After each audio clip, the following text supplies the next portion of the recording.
Part 3 chapter 21। अब शनाया का patience खत्म हो गया था। रूपल के ये दोस्त आहान को जानबूझकर टारगेट करने की कोशिश कर रहे थे। ये बात शनाया से छिपी नहीं थी और आहान सिर्फ अपनी बीवी के लिए ये सब चुपचाप सहन कर रहा था। मगर अब शनाया चुप नहीं रहने वाली थी। इससे पहले कि आहान प्रेम से कुछ कह पाता, शनाया ने जवाब में चिढ़ कर कहा, इस सब से तुम्हारा क्या लेना देना है? Mind your own business. Shanaya के लहजे में अब गुस्सा साफ झलक रहा था। अपनी बात कहने के बाद शनाया ने आहान की तरफ एक नज़र देखा और हैरानी से मन ही मन में बोली, आहान का नेचर इतना शांत क्यों है?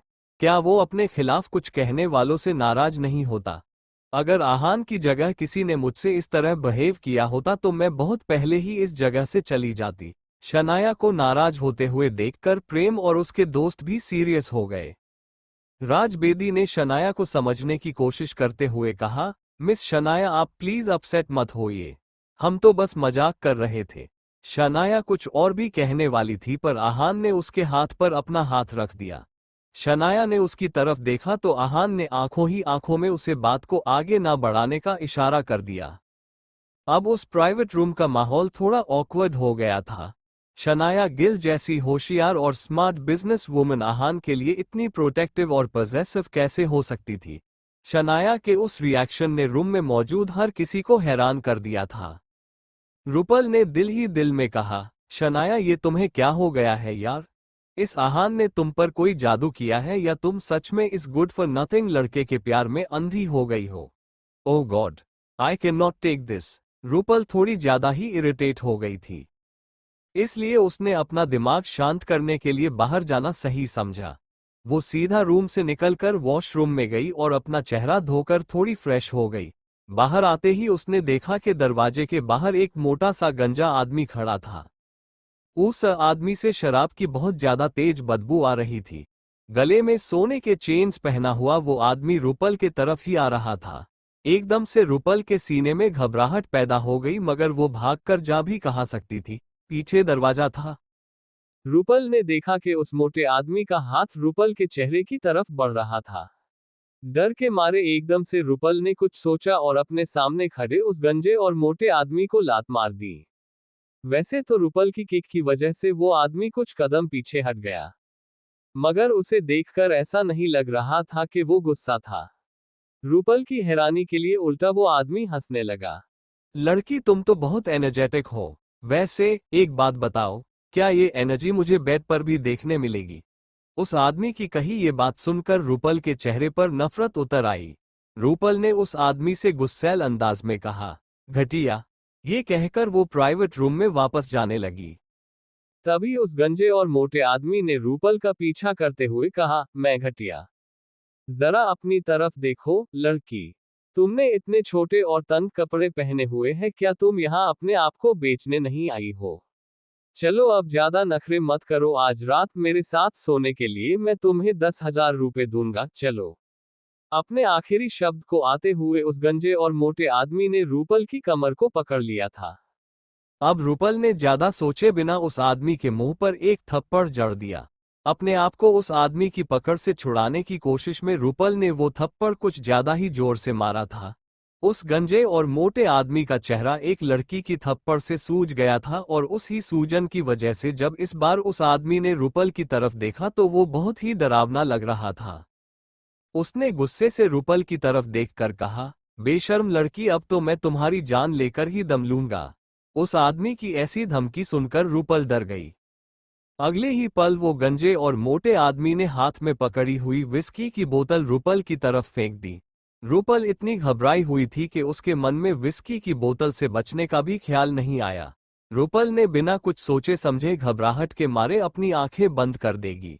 1 सेकंड, 2 सेकंड, 5 सेकंड भी हो गए, मगर वो बोतल रूपल तक नहीं पहुंची।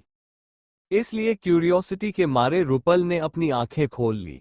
आंखें खुलते ही रूपल ने देखा कि एक बड़े से हाथ में उस विस्की की बोतल को पकड़ लिया था। रूपल ने फिर क्यूरियोसिटी से ये देखने के लिए अपनी नजरें उठाई कि वो हाथ किसका था। अगले ही पल रूपल की आंखें खुली की खुली रह गई, क्योंकि जिसने उस विस्की की बोतल से रूपल को बचाया था वो कोई और नहीं आहान था। आहान ने बिना किसी ताकत का इस्तेमाल किए विस्की की बोतल पकड़ ली थी। आगे आहान ने उस विस्की की बोतल को जमीन पर रख दिया और उस मोटे और गंजे आदमी से कहा, आपको कुछ ज्यादा ही चढ़ गई है। आहान के बीच में इंटरफेयर करने की वजह से उस मोटे और गंजे आदमी को गुस्सा आ गया। उसने आहान से नफरत भरे अंदाज में कहा, अच्छा, तो अब मैं बताता हूं कि मुझे कितनी चढ़ी हुई है। अपनी बात कहते हुए उस मोटे और गंजे आदमी ने गुस्से से अपनी मुट्ठियां कस ली और आहान की तरफ अपना हाथ बढ़ा दिया। मगर ये अटैक आहान के लिए बच्चे का खेल था और उसने कमर में किक करके उस आदमी को जमीन पर गिरा दिया। आहान के इस मूवमेंट से रूपल हैरान थी। उस बेचारी को अपनी आंखों पर यकीन नहीं हो रहा था। तभी प्रेम मल्होत्रा और राज बेदी वहां पर शोर सुनकर भागते हुए आए। डरी हुई रूपल को देखकर उन्होंने सवाल करते हुए कहा, क्या हुआ है? क्या तुम ठीक हो रूपल? रूपल ने जवाब देते हुए जमीन पर गिरे हुए आदमी की तरफ गुस्से से देखा और बोली, ये मोटा सुअर बदतमीज कहीं का। इसने आसपास किसी के ना होने के वजह से मेरा फायदा लेने की कोशिश की। रूपल की ये बात सुनकर अब प्रेम मल्होत्रा की आंखों में नाराजगी दिखने लगी। उसने इस मैटर की पूरी जिम्मेदारी अपने हाथों में लेने का फैसला कर लिया। आफ्टर ऑल प्राइड रेस्टोरेंट उसके ही फैमिली बिजनेस का हिस्सा था। इसलिए उसने कुछ सोचा और कहा, ब्लडी हेल, तुम्हारी हिम्मत कैसे हुई रूपल के साथ ऐसा करने की? घटिया आदमी। अपनी बात कहते हुए प्रेम मल्होत्रा जाकर उस मोटे और गंजे आदमी के हाथ पर खड़ा हो गया। जरूर उस आदमी के हाथ की कोई हड्डी टूटी थी, इसलिए वो दर्द से कराहने लगा। मगर प्रेम मल्होत्रा को इस बात से कोई फर्क नहीं पड़ा। उल्टा राज बेदी ने भी उस मोटे आदमी को कई बार किक किया। वो दोनों इस सिचुएशन में कुछ ज्यादा ही बेरहमी दिखा रहे थे। ये देखकर आहान को अच्छा नहीं लगा। अपने सामने चल रहे इस तमाशे को देखकर आहान ने मन ही मन में कहा, ये दोनों उस आदमी को कुछ ज्यादा ही पीट रहे हैं। भले ही वो कुछ किए बिना चुपचाप मार खा रहा है, मगर उसने जो कपड़े पहने हैं, जो जूते पहने हैं और उसकी वॉच, ये सब बहुत महंगी ब्रांड्स के हैं। ये बात तो साफ है कि ये आदमी कोई आम शराबी नहीं है। अगर ज्यादा मार पड़ने से इस आदमी को कुछ हो गया तो अच्छा नहीं होगा। मैं नहीं चाहता कि इतनी सी बात के लिए हम सब किसी बड़ी मुसीबत में पड़ जाए। आहान ने देखा कि प्रेम मल्होत्रा और राज बेदी रुकने का नाम ही नहीं ले रहे थे। इसलिए आहान ने उन दोनों को रोकते हुए कहा, बस करो। इसे इसकी सजा मिल गई है। अगर ऐसा ही चलता रहा तो ये मर जाएगा। आहान ने अपनी ये बात अच्छे इरादे से कही थी। ऐसी बात नहीं थी कि आहान को उस मोटे और गंजे आदमी पर तरस आ रहा था, लेकिन ये मामला जितना सीधा लग रहा था उतना था नहीं, मगर ये लड़के कहाँ समझने वाले थे। राज बेदी ने आहान से अपनी बहादुरी दिखाते हुए कहा, आहान भैया, आप किस बात से डर रहे हैं? हम नहीं चाहते कि इस सब की जिम्मेदारी आप अपने सर ले ले। राज बेदी की बात खत्म होते ही प्रेम मल्होत्रा ने अपना बड़प्पन दिखाते हुए कहा, और अगर ये मोटा सांड यहां मर भी गया तो कोई फिक्र नहीं, मैं इस होटल का मालिक हूं। इस मैटर को आसानी से सेटल डाउन कर दूंगा। उन दोनों लड़कों की ऐसी नादानी भरी बातें सुनकर आहान ने सर पकड़ लिया और रूपल ने मुंह बनाते हुए ही मन में सोचा, कहा मैं इस गुड फॉर नथिंग लड़के को थैंक्स कहने के मूड में थी और इस बेवकूफ आहान ने डरपोकों वाली बात कर दी। एक ही तो अच्छा इंप्रेशन था, आहान ने वो भी ज्यादा देर टिकने नहीं दिया। रूपल को आहान पर चिढ़ मच रही थी, लेकिन ऐसे बड़े से रेस्टोरेंट में सीन क्रिएट करना थोड़ा तो अजीब था। इसलिए रूपल ने प्रेम मल्होत्रा और राज बेदी की तरफ देखकर कहा, जाने दो, छोड़ो इस सब को, हम वापस जाकर लंच कंटिन्यू करते हैं। राज ने रूपल की बात मानकर डिसाइड किया, अब रूपल ने ही कह दिया तो इस मोटे को छोड़ देते हैं।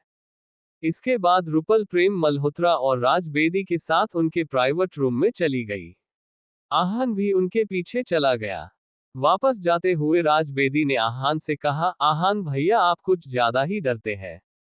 कोई बात नहीं, हमारे साथ रहेंगे तो बिल्कुल ब्रेव हो जाएंगे। ये बात किसी ताने से कम नहीं थी। मगर ये सब समझने के बाद भी आहान ने कुछ नहीं कहा। सबका लंच होने के बाद उन्होंने कुछ मीठा ऑर्डर किया। जैसे ही वेटर उस प्राइवेट रूम से बाहर गया, कुछ गुंडे अंदर आ गए। जब प्रेम मल्होत्रा ने उन सब के साथ उस मोटे और गंजे आदमी को अंदर आते हुए देखा तो वो गुस्सा हो गया। लगता है इस मोटे आदमी की चमड़ी इससे ज्यादा मोटी है। इतनी मार खाने के बाद भी इसकी अकल ठिकाने पर नहीं आई। कोई बात नहीं, मैं अभी इन सब को मजा चखता हूँ, प्रेम मल्होत्रा ने बहुत ही कूल अंदाज में कहा। जब प्रेम अपनी ये बात कह रहा था, वो मोटा और गंजा आदमी जिसका नाम गजेंद्र था, हाथों में एक शराब की बोतल लेकर प्रेम की तरफ ही आ रहा था। प्रेम मल्होत्रा इस होटल का मालिक था। अपने ही होटल में क्या ऐसे ही कुछ गुंडों को देखकर वो घबरा जाता? अब बात उसकी इज्जत की थी। इसलिए प्रेम मल्होत्रा ने अपनी पूरी ताकत का इस्तेमाल करते हुए गजेंद्र को जोर से लात मार दी, क्योंकि गजेंद्र को पहले से ही बहुत चोट लगी हुई थी। वो एक बार फिर से जाकर जमीन पर गिर गया। अपने साथी की ऐसी हालत को देखकर अब बाकी गुंडे भी प्रेम से लड़ने के लिए तैयार हो गए। लेकिन प्रेम मल्होत्रा कोई सीधा साधा फाइटर नहीं था, उसे कराटे में ब्लैक बेल्ट मिला था। एक एक करके प्रेम मल्होत्रा ने गजेंद्र के सारे साथियों को हरा दिया। अब जब सब जमीन पर गिरे हुए थे तो प्रेम मल्होत्रा बड़े ही कूल अंदाज में गजेंद्र के पास गया और बोला, तुम सब तो गुंडे कहलाने के लायक ही नहीं हो। प्रेम की जीत पर पारस अग्रवाल ने उसे चीयर करते हुए कहा, वाह मेरे शेर।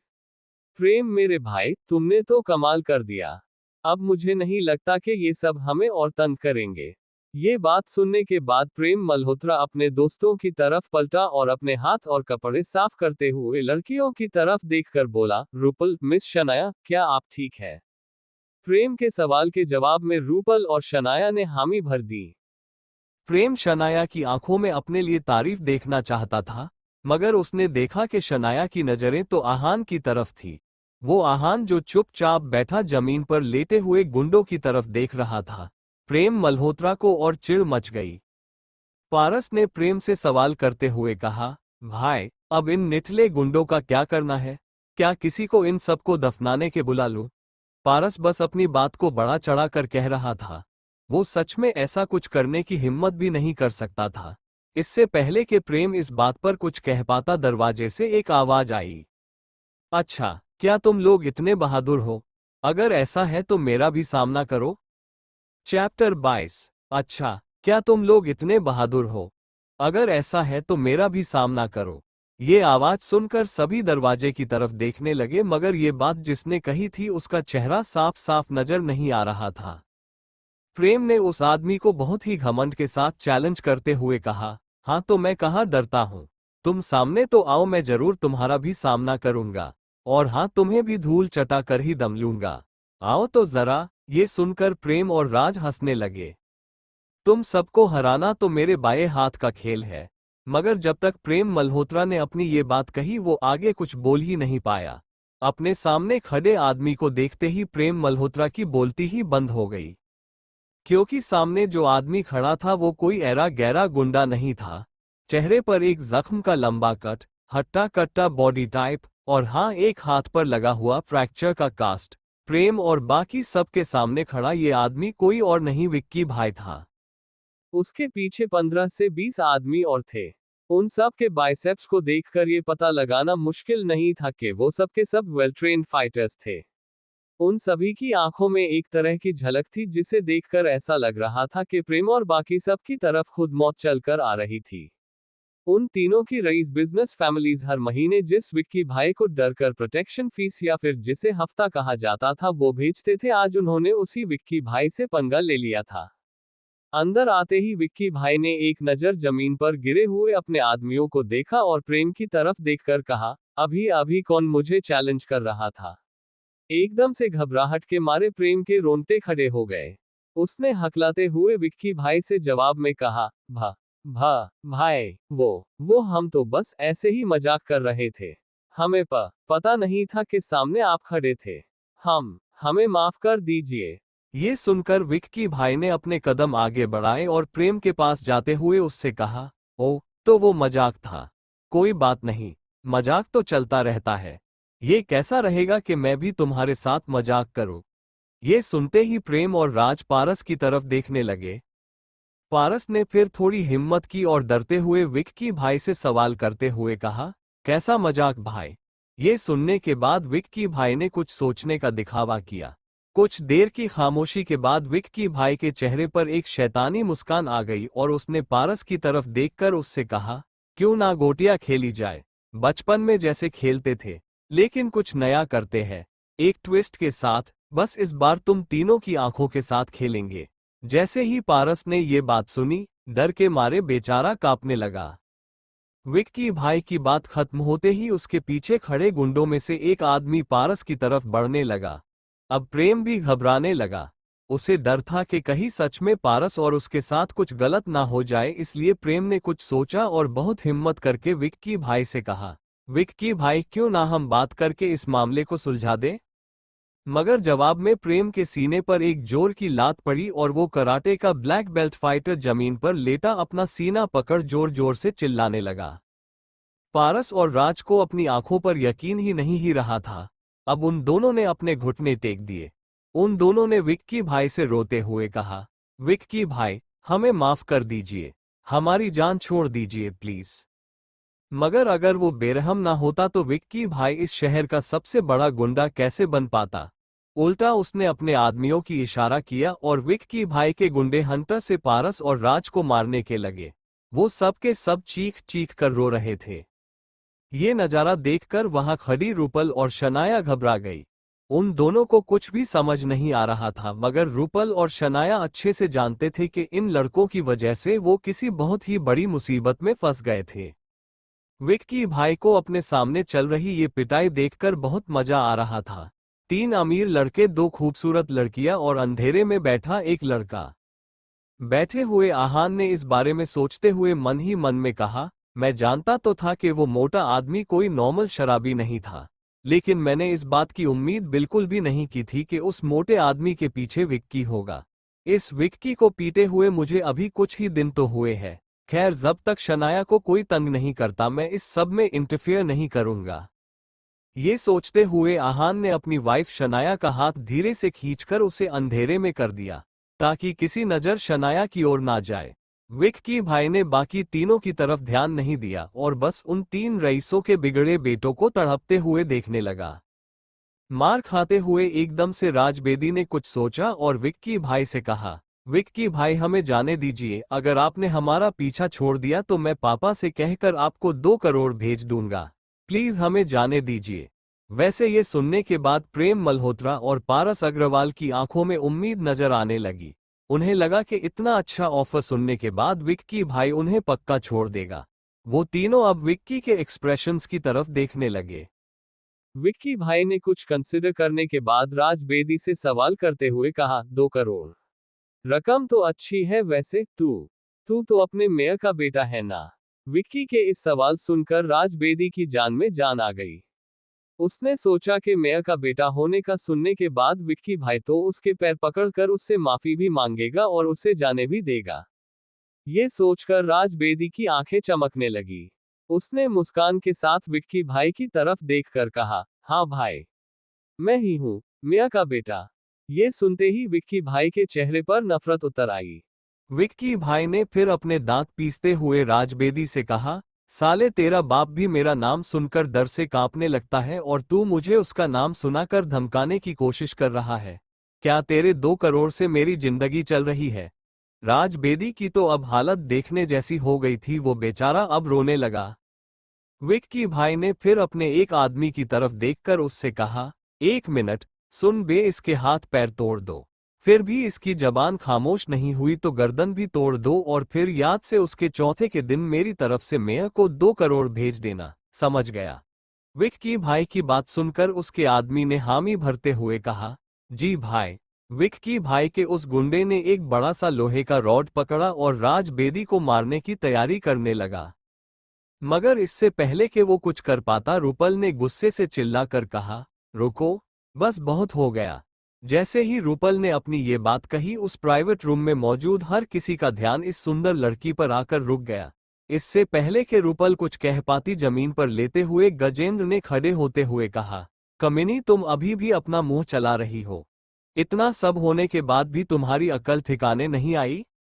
गजेंद्र के सवाल पर रूपल ने कुछ भी नहीं कहा, मगर अब विक्की भाई रूपल की तरफ इंटरेस्टेड होकर देखने लगा। अचानक से उसकी आंखों में दिलचस्पी नजर आने लगी। वैसे भी विक्की भाई को खूबसूरती बहुत भा जाती थी और रूपल वो खूबसूरती और फिगर के मामले में शनाया से कम नहीं थी। विक्की भाई को रूपल अपने नए टारगेट के तौर पर पसंद आ गई।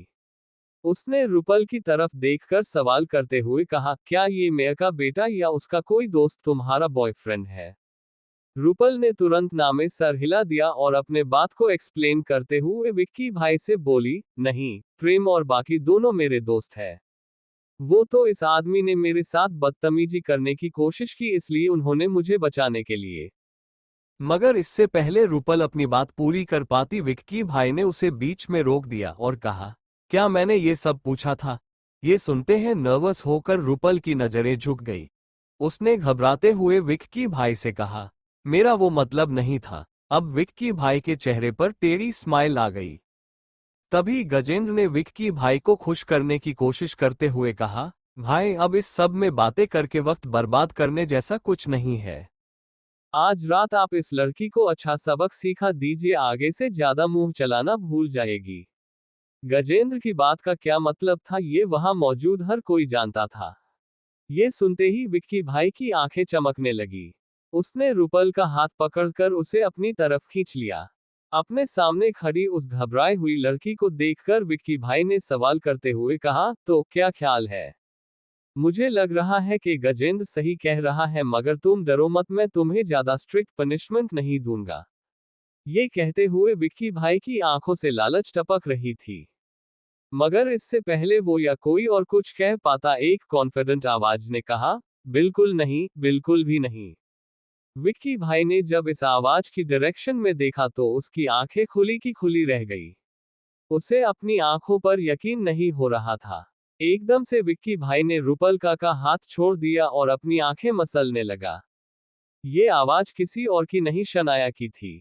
अब तक जिस शनाया को देखकर विक्की भाई की आंखें खुश हो जाती थी, आज उसी शनाया को देखकर विक्की भाई के माथे पर पसीना उभर आया था। विक्की भाई को प्लाजा बार में उस दिन जो हुआ वो किसी फ्लैशबैक की तरफ याद आ गया। आहान ने जिस तरह से उसे और उसके आदमियों को, यहां तक कि रॉकी को भी मारा था, उसके बाद अब तक विक्की भाई को चैन की नींद नहीं आई थी। विक्की भाई के हाथ का फ्रैक्चर, आंखों में उभरा डर और वो सारी यादें किसी ट्रॉमा से कम नहीं थे, और विक्की भाई पर आहान से मिलने की नौबत सिर्फ और सिर्फ शनाया की वजह से आई थी। जहां एक तरफ विक्की भाई की सांस अटक रही थी, गजेंद्र को इस सिचुएशन को देखकर मजे आ रहे थे। उसने विक्की भाई से कहा, भाई क्या दिन है, एक ही रूम में शहर की दो दो खूबसूरत लड़कियां मिल गई। ऐसा नजारा तो बार में भी देखने को नहीं मिलता। लगता है आज रात आपके मजे है। अपनी ये बात कहते हुए गजेंद्र ने अपना हाथ शनाया की तरफ बढ़ा दिया।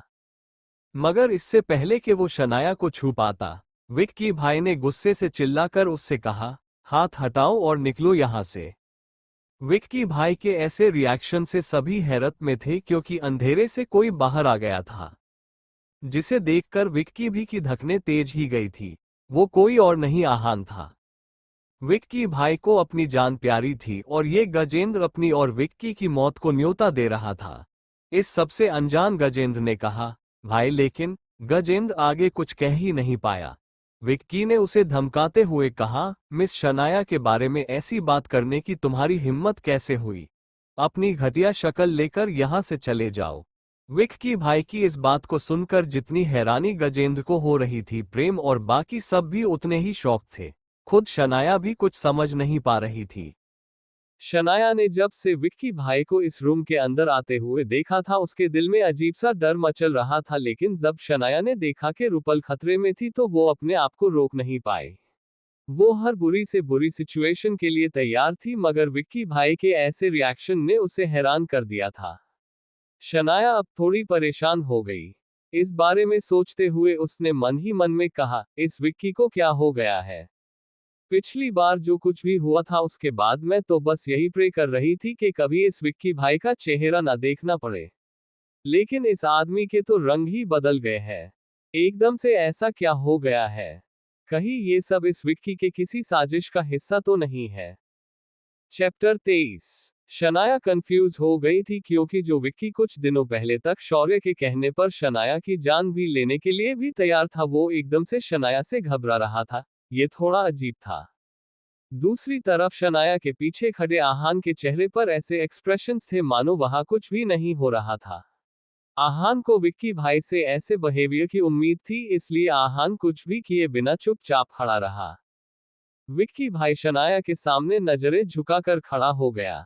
मिस शनाया, मुझे माफ कर दीजिए, मैं नहीं जानता था कि आप यहाँ अपने दोस्तों के साथ लंच पर आई थी। अगर मुझे इस बात की जरा भी खबर होती तो मैं गलती से भी ये सब नहीं होने देता। विक्की भाई ने बहुत ही ईमानदार लगते हुए शनाया से माफी मांगी। विक्की भाई जैसे इंसान के रूप में बने हैवान की इस माफी को सुनकर सिर्फ प्रेम और उसके दोस्त ही नहीं, खुद विक्की के आदमी भी दंग रह गए थे। इतना ही नहीं, रुपल का मुंह तो खुला का खुला ही रह गया। क्या ये वही विक्की भाई था जिसकी आंखों में कुछ देर पहले तक एरोगेंस नजर आ रहा था और अब वो शनाया के सामने इस तरह माफी मांग रहा था मानो शनाया के हाथों में उसकी जान थी। विक्की भाई की मजबूरी को उसके अलावा और कौन समझ सकता था? विक्की भाई ने इस बारे में सोचते हुए मन ही मन में कहा, अब तक आहान ने कुछ नहीं कहा है, इस बात का मतलब है कि मैंने उसे नाराज नहीं किया है। अच्छा हुआ कि मैंने सबके सामने इस तरह दिखावा किया कि मैं आहान को नहीं जानता, वरना पता नहीं आज मैं जिंदा रह पाता या नहीं। बस सब कुछ सही से हो जाए। ये बेवकूफ गजेंद्र, इसकी वजह से मैं फिर से अपनी मौत को अपने सामने देख रहा हूँ। आगे विक्की भाई ने कहा, मिस शनाया, मैं सच में शर्मिंदा हूं कि मेरे और मेरे साथियों की वजह से आपके दोस्तों को इतना जख्मी होना पड़ा, मगर आपको बिल्कुल भी परेशान होने की जरूरत नहीं है, मैं इन सब को हॉस्पिटल में ले जाऊंगा। ये सुनने के बाद प्रेम मल्होत्रा, पारस अग्रवाल और राज बेदी एक दूसरे की तरफ हैरानी से देखने लगे। आगे विक्की भाई ने अपनी बात को कंटिन्यू किया, और हाँ मिस शनाया, ये गजेंद्र बहुत ही बड़ा वाला बेवकूफ है। इसकी अयास हरकतों की वजह से आपको और आपकी दोस्त को घबराना पड़ा। वैसे तो इस नालायक गजेंद्र की गलती की मैं चाह कर भी कोई भरपाई नहीं कर सकता, लेकिन फिर भी आपको जो भी टेंशन और इरिटेशन हुई है उसके बदले में मैं आपको 50 लाख रुपए भेज दूंगा, प्लीज उसे कम मत समझिएगा। ये कहकर विक्की ने नजरें चुरा कर आहान की तरफ देखा। विक्की भाई ने कुछ सोचा और अंदाजा लगाते हुए कहा, लगता है कि ये मेयर का बेटा और उसके दोस्त आहान के साथ अच्छे टर्म्स पर नहीं है, वरना आहान इनको ऐसे मार खाते हुए नहीं देखता। खैर जाने दो, अच्छा ही है मेरे थोड़े पैसे बच गए।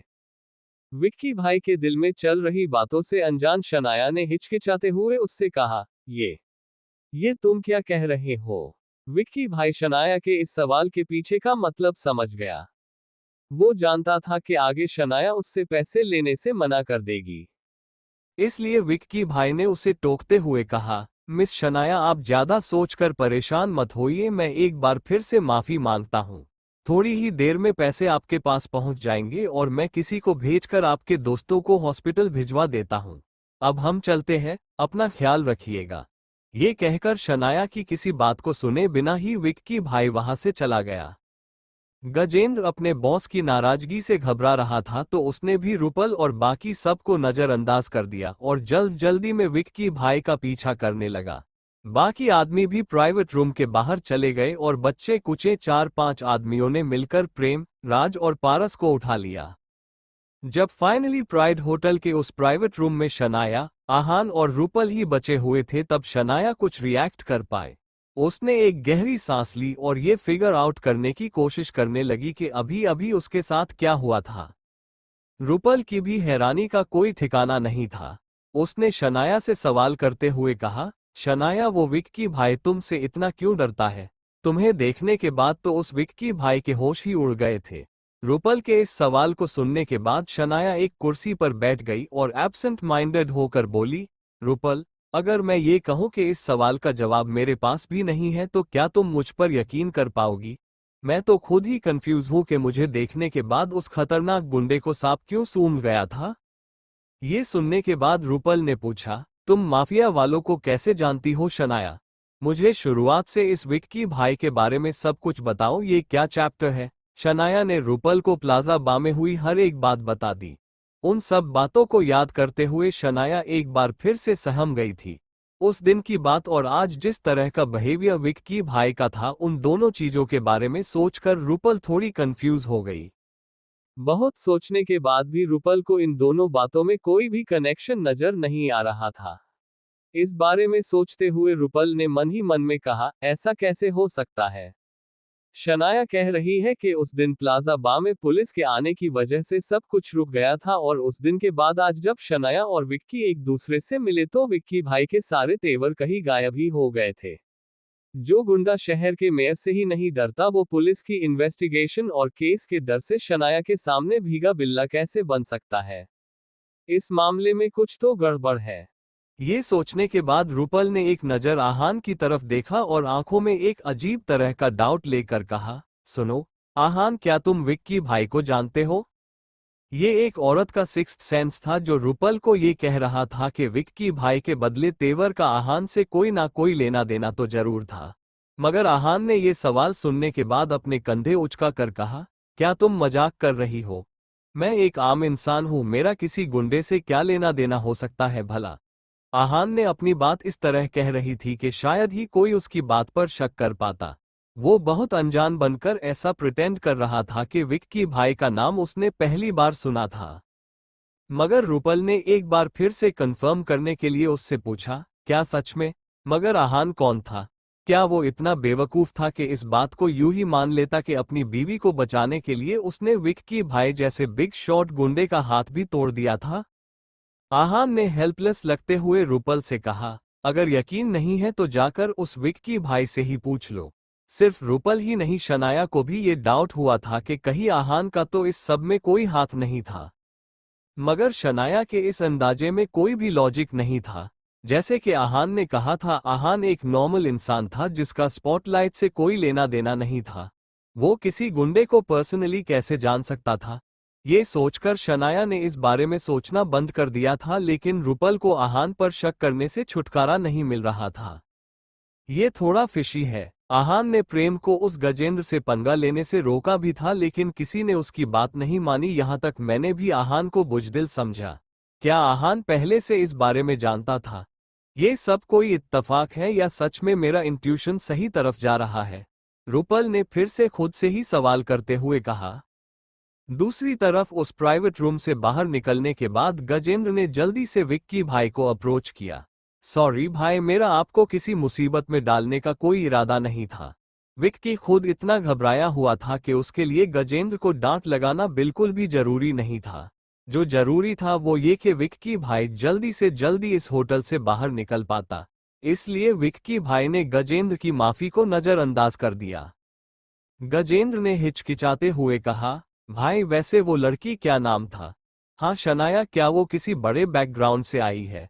आप उसे देखकर इतने नरमी के साथ क्यों पेश आ रहे थे? ये सवाल सुनने के बाद विक्की भाई ने सीधा जवाब देकर कहा, नहीं वो लड़की किसी खास बैकग्राउंड से नहीं आई है, लेकिन जो लड़का उसके बैकग्राउंड में खड़ा था ना, वो कोई आम लड़का नहीं है, बहुत तगड़ा बंदा है वो। अगर आगे से कभी वो लड़का दिखे तो भाग जाना, उसके सामने जाने की हिम्मत भी मत करना। विक्की भाई की आंखों में झलक रहे डर को देखकर गजेंद्र कंफ्यूज हो गया।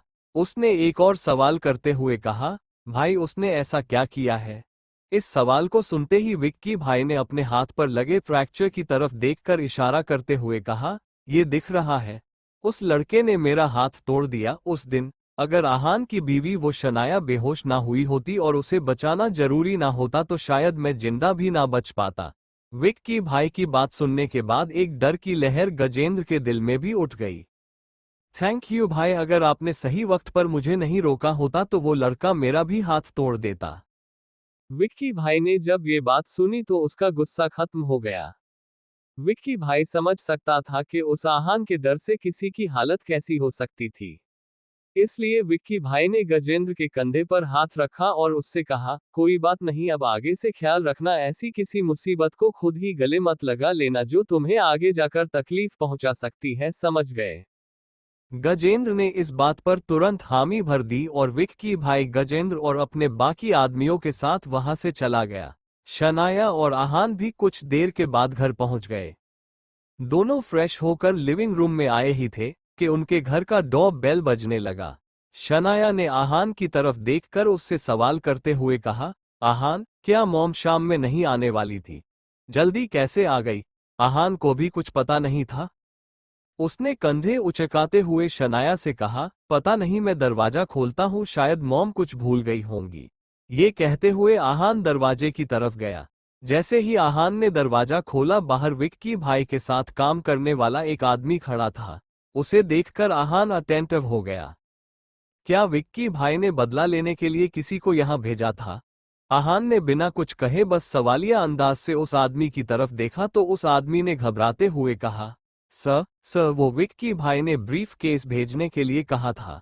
विक्की भाई की तरफ से एक बार फिर से सॉरी, ये लीजिए। ये कहते हुए उस आदमी ने एक ब्रीफ केस आहान की तरफ बढ़ा दिया। आहान ने उस ब्रीफ केस की तरफ घूर कर देखा मगर अपना हाथ आगे नहीं बढ़ाया। उस आदमी ने कुछ देर के लिए इंतजार किया और फिर उस ब्रीफ केस के दरवाजे पर रखकर वहां से चला गया। आहान को ये जानकर राहत मिली कि कोई बखेड़ा खड़ा नहीं हुआ था। तभी शनाया ने वहां आ गई और उसने आहान से कहा, आहान, कौन आया था? आहान ने दरवाजे से लगे ब्रीफ केस को उठाया और दरवाजा बंद करते हुए शनाया से कहा, विक्की भाई की तरफ से ये ब्रीफ केस आए हैं। शनाया ने आहान का पीछा करते हुए उसी कहा, क्या है इस ब्रीफ केस में? मुझे ये विक्की भाई नामी इंसान कुछ ज्यादा ही अजीब लगता है। ये जो कुछ भी करता है उसमें मुझे सब कुछ वियर्ड ही लगता है। अंदर जाते ही आहान ने वो ब्रीफ केस टेबल पर रख दिया। आहान और शनाया ने एक दूसरे की तरफ देखा और हामी भरने के बाद आहान ने वो ब्रीफ केस खोल दिया। जब आहान और शनाया ने उस ब्रीफ केस के अंदर जो भी था उसे देखकर शनाया की आंखें खुली की खुली रह गई। उसने हैरानी के मारे कहा, what the hell. Chapter 24। Shanaya को अपनी आंखों पर यकीन ही नहीं हो रहा था। उसने सामने खड़े आहान की तरफ देखकर उससे कहा, ये विक्की भाई सच में पागल हो गया है क्या? उसने बिना सोचे समझे इतना सारा कैश हमारे घर क्यों भेज दिया? उस ब्रीफकेस में 50 लाख रुपए कैश थी, जैसा कि विक्की भाई ने थोड़ी देर पहले रेस्टोरेंट में कहा था। आहान ने कहा, यह तो सच में अनएक्सपेक्टेड है। वैसे शनाया, अब आपने क्या करने का सोचा है? शनाया के तो होश उड़े हुए थे। उसने पैनिक करते हुए कहा, आहान, हम ये नहीं ले सकते। हमें इस पैसे को लेना ही नहीं चाहिए। पता नहीं उस विक्की भाई ने ये पैसा किसी की जान लेकर कमाया होगा। आहान ने जब शनाया की ये बात सुनी तो उसने चेहरे पर एक हल्की मुस्कान आ गई। सच में शनाया कितने साफ दिल की लड़की थी। अगले ही पल शनाया ने वो ब्रीफ केस को बंद करने का मन बना लिया, मगर जैसे ही उसने ब्रीफ केस को बंद करने के लिए उसे हाथ लगाया, शनाया की नज़र एक नोट पर पड़ी। शनाया ने आहान की तरफ एक नज़र देखा और फिर उस नोट को उठाकर पढ़ने लगी। मिस शनाया, मैं जानता हूं आप ये पैसे लेने से मना कर देंगी, लेकिन ये पैसे शौर्य गिल ने आखिरी बार आपको किडनैप करने के लिए दिए थे। सच कहूं तो अपनी उस हरकत के लिए मैं शर्मिंदा हूं, इसलिए माफी के तौर पर ये आपको वापस भेज रहा हूं। उम्मीद है आप मुझे माफ कर देंगी, विक्की भाई। ये जानने के बाद कि शौर्य ने विक्की भाई को पैसे दिए थे, शनाया ने आहान से कहा, मैंने बहुत सोचकर ये फैसला लिया है, अब तो हम ये पैसे रख ही लेते हैं। हमारा भी तो नुकसान हुआ है। ये सुनकर आहान ने हामी भर दी और कहा, आपका जो भी फैसला है मैं आपके साथ हूँ। आहान मन ही मन में विक्की भाई के होशियारी की तारीफ कर रहा था। आखिरकार एक छोटी सी नोट से ही उसने शनाया का फैसला बदल दिया था। कुछ सोचने के बाद शनाया ने आहान से कहा, हम आधे पैसे रखेंगे और बाकी के आधे मतलब 25 लाख रुपए को दे देंगे, ओके? आहान को इस सब से कोई प्रॉब्लम नहीं थी। रात के डिनर के बाद सारा काम खत्म करके आहान अपने कमरे में चला गया। वो बिजनेस के बारे में कुछ डिस्कस करने में लिए मिस्टर विक्रम को कॉल करने ही वाला था कि आहान के कमरे के दरवाजे पर किसी के नॉक करने की आवाज आई। आहान ने अपना फोन रख दिया और कहा, आ जाइए। दरवाजा खुला तो बाहर से शनाया अंदर आ गई। आज शनाया ने बहुत डेस्परेट होकर यह फैसला किया था कि उसे अपने और आहान में रिश्ते को आगे बढ़ाना था, इसलिए उसने कोई बहाना सोचा और आहान के रूम में आ गई। आहान सवाल करते हुए बोला, शनाया आप यहाँ, क्या हुआ है? शनाया ने बहुत ही कैजुअल अंदाज में बिहेव किया, मानो वो तो बस ऐसे ही आहान के कमरे में आई थी। क्या यहाँ आने के लिए मुझे किसी वजह की जरूरत है? इस सवाल को सुनकर आहान की बोलती ही बंद हो गई। उसने नर्वस होकर कहा, मेरा वो मतलब नहीं था, आप जब चाहे यहाँ आ सकती है। आहान ने ऐसा कहा तो शनाया बेफिक्र होकर आहान के बेड पर बैठ गई। शनाया अब वहां कंफर्टेबल हो गई थी तो आहान का ध्यान अपने कमरे की तरफ गया, जहां उसके शर्ट्स, टॉवल और कुछ किताबें बिखरी पड़ी हुई थी। आहान ने जल्दी जल्दी से उन्हें सही करना शुरू कर दिया। आहान को इतना रेस्टलेस होते हुए देखकर शनाया ने मन ही मन में कहा, क्या सच में आहान को मेरे यहाँ होने से इतना फर्क पड़ रहा है? ये जानकर मुझे थोड़ी राहत मिल रही है। एक मिनट, लेकिन रुपल तो कह रही थी कि आहान को मुझमें कोई इंटरेस्ट ही नहीं है। शायद वो सही कह रही थी, वरना मेरे यहाँ होने से आहान का ध्यान सफाई और उस टावल पर तो नहीं जाता। उफ यार, अगर ऐसा ही चलता रहा तो हमारे बीच में कुछ भी नहीं होगा। क्या सच में मुझे अपना ड्रेसिंग स्टाइल चेंज करने की जरूरत है? ये आहान तो मुझे एक नजर देख भी नहीं रहा। ये सोच सोचकर शनाया बहुत परेशान हो रही थी।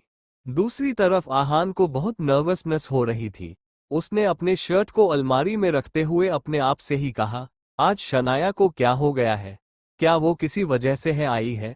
जब भी शनाया सोने से पहले मुझसे मिलने आती है मेरी नींदें उड़ जाती है। दोनों अपने अपने ख्यालों में खोए हुए थे। 15 मिनट बीत गए लेकिन उस रूम में सन्नाटा छाया हुआ था। अब आहान और शनाया के बीच का माहौल ऑकवर्ड हो गया था। आहान बेड के सामने खड़ा था। शनाया ने आहान की तरफ देखते हुए उससे कहा, आहान, वो विक्की भाई ने जो पैसे दिए हैं उनका क्या करना है? हमारे पास 25 लाख रुपए है, क्या किया जाए? आहान ने कुछ सोचा और कहा, शनाया, अगर आप चाहे तो कुछ खरीद सकती है, या कहीं इन्वेस्ट कर सकती है, या फिर सेविंग भी कर सकती है। आपका जो भी डिसीजन होगा मैं आपके साथ हूं। आहान की बात सुनने के बाद शनाया को याद आ गया कि आज पूरा दिन रुपल की शरारत की वजह से आहान को उसके दोस्तों से कितनी बातें सुननी पड़ी थी। आहान को हर कोई नीचा दिखा रहा था, मगर फिर भी सिर्फ शनाया के लिए उसने सब कुछ चुपचाप सुन लिया था। शनाया को इस बात का एहसास हो गया कि शादी के पहले दिन से ही आहान एक डेडिकेटेड हस्बैंड रहा था, लेकिन खुद शनाया को ये बात समझने में 3 साल लग गए थे। मगर अब शनाया ने अपना मन बना लिया था कि वो भी आहान के लिए एक परफेक्ट वाइफ बनकर रहेगी। एकदम से शनाया के दिमाग में एक आइडिया आया और वो मुस्कराते हुए कहने लगी, आहान, मैंने सोच लिया है कि मुझे उन 25 लाख रुपयों से क्या करना है। देखो, तुम अभी हाँ कह रहे हो, बाद में मना मत करना। आहान समझ नहीं पा रहा था कि शनाया इतना इंसिस्ट क्यों कर रही थी। हाँ शनाया, आप जो भी चाहती है मैं आपको सपोर्ट करूंगा। कंफर्मेशन मिलने के बाद शनाया ने अपना फैसला सुनाते हुए कहा, तो फिर हम इन पैसे से तुम्हारे लिए एक कमाल की कार खरीदेंगे, ऑडी या फिर BMW, जो तुम्हें पसंद आए। शनाया की ये बात सुनकर आहान दंग रह गया। उसने शनाया से ऐसा कुछ सुनने की बिल्कुल भी कोई उम्मीद नहीं की थी। आहान ने बस एक ही शब्द कहा, क्या? आहान की हैरानी भी अपनी जगह सही थी। रोजवुड स्प्रिंग वाले बंगलो के सामने एक फरारी खड़ी थी। अगर वो चाहता तो मिस्टर विक्रम से कहकर एक कार का पूरा शोरूम खरीद सकता था, लेकिन शनाया, जिसने आज तक आहान को कोई भी गिफ्ट नहीं दिया था, वो अचानक से उसके लिए कार खरीदना चाहती थी। आहान के ऐसे एब्सेंट माइंडेड एक्सप्रेशंस को देखकर शनाया ने उससे कहा, देखो आहान, अब ये डिसाइड हो गया है। तुमने कहा था कि तुम मना नहीं करोगे।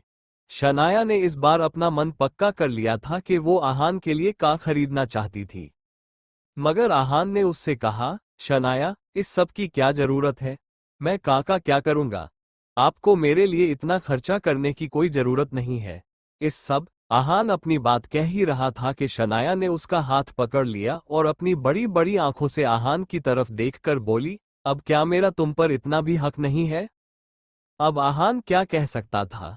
उसने बहुत ही हेल्पलेस होकर कहा, ऐसी बात नहीं है।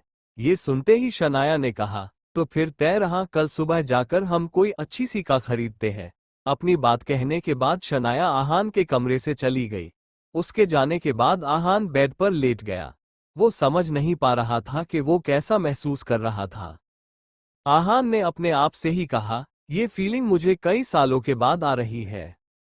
कुछ दिनों पहले मुझे सारा फैमिली बिजनेस मिल गया। मेरे लिए एक बहुत ही खूबसूरत घर तैयार है। दुनिया की सबसे कमाल की स्पोर्ट्स कार भी है। इतना पैसा है कि जो चाहूं वो खरीद सकता हूं। लेकिन उन सब चीजों ने मुझे कोई खुशी नहीं दी। लेकिन आज जब शनाया ने मुझे कोई गिफ्ट देने का कहा तो बहुत अजीब सी खुशी हुई। वैसे खुशी जैसे मॉम मेरे लिए बलून्स लेकर आती थी तब होती थी। शनाया ने मेरे बारे में सोचा, यही बात मेरे लिए बहुत बड़ी है।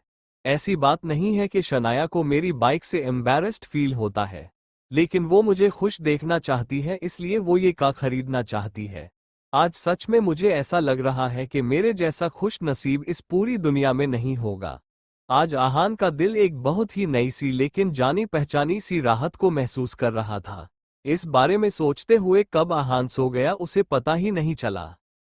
अगली सुबह जैसे कि उन दोनों ने डिसाइड किया था, शनाया और आहान कार खरीदने के लिए ऑडी के शोरूम में चले गए। शनाया एक से एक कमाल की कार देख रही थी, मगर उसे आहान के लिए एक भी सही नहीं लग रही थी। शनाया ने सेल्स पर्सन से कहा, देखिए, मैं चाहती हूं कि आप मुझे कोई ऐसी कार सजेस्ट करें जो मेरे हस्बैंड की पर्सनालिटी से मैच करती हो। जेंटल लेकिन स्ट्रॉन्ग, बाहर से भले ही लग्जूरियस लुक हो मगर कार अंदर से बहुत कंफर्टेबल होनी चाहिए। क्या आप समझ रहे हैं कि मैं क्या कहने की कोशिश कर रही हूं? शनाया की बात सुनकर उस सेल्स पर्सन का मुंह बन गया, लेकिन उसने हाँ में अपना सर हिला दिया ताकि शनाया नाराज ना हो जाए। अपने दूसरे कॉलीग के पास जाते हुए उस सेल्स पर्सन ने धीमी आवाज में कहा, इन मैडम का हस्बैंड एवरेज सा लड़का ही तो है, जरा देखो उसे कैसे चुपचाप खड़ा है। ये मैडम उस लड़के से जितने केयरिंग अंदाज में पेश आ रही है, ये बात वो डिजर्व ही नहीं करता। उस लड़के से ज्यादा हैंडसम तो मैं हूं। ये बातें जो सेल्स पर्सन सुन रही थी वो एक लड़की थी। उसने कॉलीग से कहा, क्या तुम अंधे हो गए हो? वो सभी कुछ कम हैंडसम नहीं है। वो किसी फेमस मॉडल को भी पीछे छोड़ सकते हैं, और ये उन हस्बैंड और वाइफ के बीच का प्यार है। तुम्हें क्यों जलन हो रही है? उन्हें हमारी सबसे बेस्ट का दिखाओ। नहीं, तुम रहने दो, मैं ही दिखाती हूं, तुमसे कुछ नहीं होगा। उस लड़की ने अपनी बात कही और आहान और शनाया को एक कार के पास ले गई। इस वक्त वो लोग एक नई लिमिटेड एडिशन कार को देख रहे थे। उस कार को देखने के बाद फाइनली शनाया सेटिस्फाइड लगने लगी। जैसे कि वो चाहती थी, ये ब्लैक ऑडी उसे बहुत ही एलिगेंट वाइब दे रही थी जैसे कि आहान देता था। शनाया ने एक बार आहान से पूछा। हमेशा की तरह आहान शनाया के डिसीजन में उसके साथ था। तो शनाया ने उस सेल्स पर्सन लड़की से कहा, हम यही कार लेना चाहते हैं। क्या हमें ये आज मिल सकती है? वो सेल्स पर्सन लड़की ये सुनकर बहुत खुश हो गई। उसने आहान और शनाया से कहा, आज क्यों? आपको ये कार अभी मिल सकती है। आप बाकी की प्रोसीजर के लिए मेरे साथ आइए। आधे घंटे में ये कार आप ले जा सकते हैं। थोड़ी देर के बाद आहान और शनाया अपनी नई कार में बैठे हुए थे। आहान को इस नई कार में एक अजीब सा कंफर्ट फील हो रहा था, क्यों ना होता ये शनाया की तरफ से उसके लिए पहला गिफ्ट जो था। शनाया ने आहान से कहा, तो चले। शनाया बहुत एक्साइटेड थी। आहान ने हामी भर दी और कार शुरू की। दोनों के लिए भी ये राइड बहुत ही यादगार होने वाली थी। शनाया के मोबाइल पर एक नोटिफिकेशन आया और वो मैसेज खोलने के बाद शनाया हंसने लगी। उसने आहान से कहा, मैंने कार का फोटो रूपल को सेंड किया था, तो वो कह रही है कि नए बेबी के लिए कॉन्ग्रेचुलेशंस। ये सुनकर आहान भी स्माइल करने लगा। अचानक से शनाया ने आहान से सवाल करते हुए कहा, आहान, तुम्हें बेबी गर्ल पसंद है या बेबी बॉय? ये सुनकर आहान ने शनाया की तरफ देखा और एक स्माइल के साथ उससे कहा, अगर ये बेबी आपका है तो मुझे कोई फर्क नहीं पड़ता कि लड़की है या लड़का, मुझे पसंद है। आहान के इस जवाब को जानने के बाद शनाया के पेट में तितलियां उड़ने लगी। उसने फिर आहान से सवाल करते हुए कहा, तो फिर क्यों ना हम? चैप्टर 25। शनाया ने आहान से सवाल करते हुए कहा, आहान, तुम्हें बेबी गर्ल पसंद है या बेबी बॉय? ये सुनकर आहान ने शनाया की तरफ देखा और एक स्माइल के साथ उससे कहा, अगर ये बेबी आपका है तो मुझे कोई फर्क नहीं पड़ता कि लड़की है या लड़का, मुझे पसंद है। आहान के इस जवाब को जानने के बाद शनाया के पेट में तितलियां उड़ने लगी। शनाया ने कुछ सोचा और मन ही मन में बोली, क्या आहान जानता है कि वो कितने अच्छे से फ्लर्ट कर लेता है? ओह गॉड, मेरे तो गाल लाल हुए जा रहे हैं। आज तो मैं आहान से बात करके ही रहूंगी।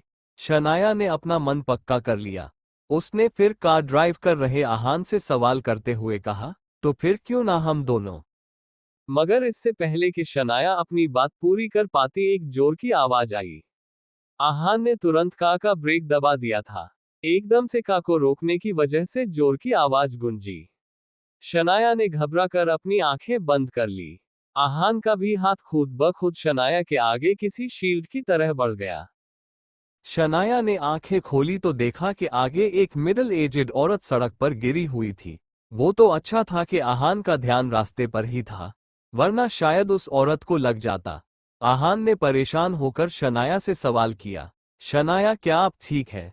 शनाया बहुत घबराई हुई थी, मगर जब उसने आहान के हाथ को अपने सामने पाया तो वो बेफिक्र हो गई। उसने आहान से कहा, मैं ठीक हूं, लेकिन ये सामने कौन है? क्या उन्हें हमारी वजह से कोई चोट आई हुई है? अपने सामने के इस सीन को देखकर आहान थोड़ा सस्पिशियस हो गया। उसने इस सिचुएशन को फिगर आउट करते हुए मन ही मन में कहा, यहाँ पर कोई क्रॉसिंग नहीं है और आसपास कोई कार भी खड़ी नहीं है। ये औरत कहीं बीच में से रास्ते में आई है और कार के रुकने के बाद भी वहां से हटने का नाम नहीं ले रही। इस सब का मतलब, ये हमें फंसा कर हम पर झूठा इल्जाम लगाना चाहती है। Nice try. ये सोचते हुए आहान के चेहरे पर एक स्माइल आ गई। उसका जजमेंट कभी भी गलत नहीं हो सकता था। आहान ने अपनी कार का इग्निशन शुरू किया और इस तरह कार को एक्सेलरेट करने लगा। आहान ने एक नज़र शनाया की तरफ देखा और अपनी वाइफ से कहा, शनाया, अच्छे से बैठिए, अगर कुछ लगे तो मेरा हाथ पकड़ लीजिएगा। शनाया ने तुरंत हामी तो भर दी, लेकिन फिर वो कंफ्यूज हो गई। शनाया ने आंखों में सवाल लेकर आहान की तरफ देखकर कहा, तुम क्या कह रहे हो? इससे पहले वो अपना सवाल पूरा कर पाती, आहान ने कार को तेजी से आगे बढ़ा दिया। अगले ही पल शनाया घबरा गई।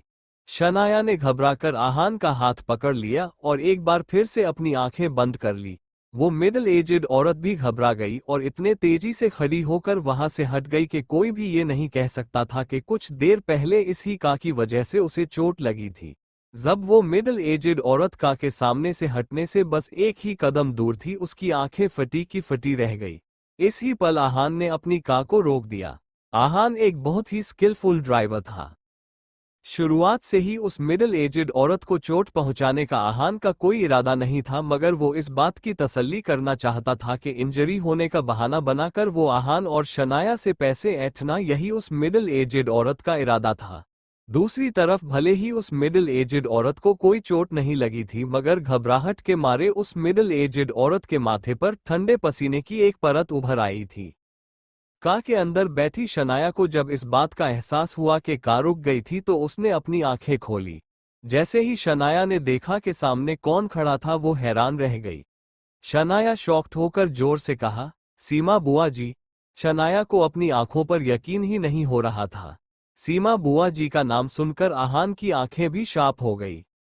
आहान और शनाया दोनों ये जानकर एक ही वक्त पर हैरान और परेशान दोनों थे।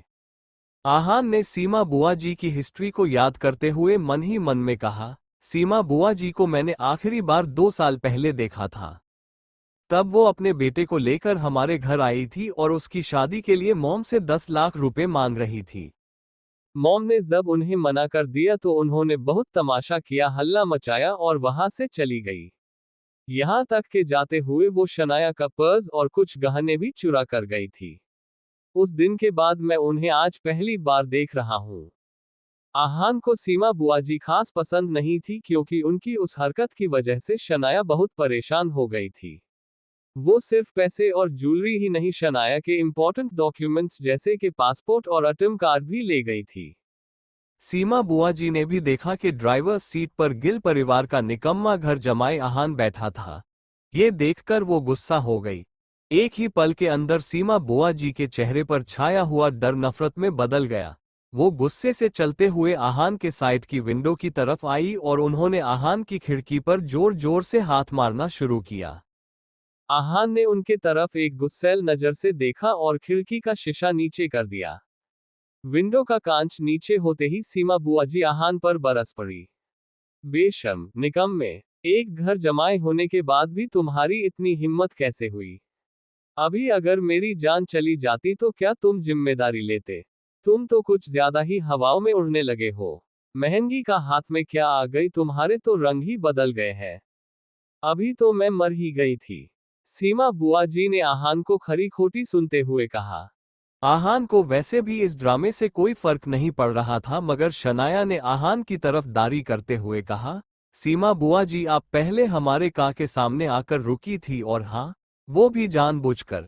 क्या तब आपको अपने जान की फिक्र नहीं थी?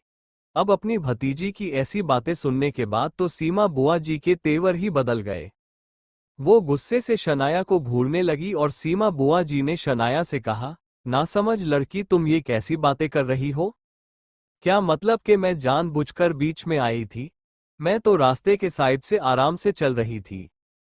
ये बात तो साफ है कि तुम्हारे इस निकम्मे पति ने मेरी जान लेने की कोशिश की है।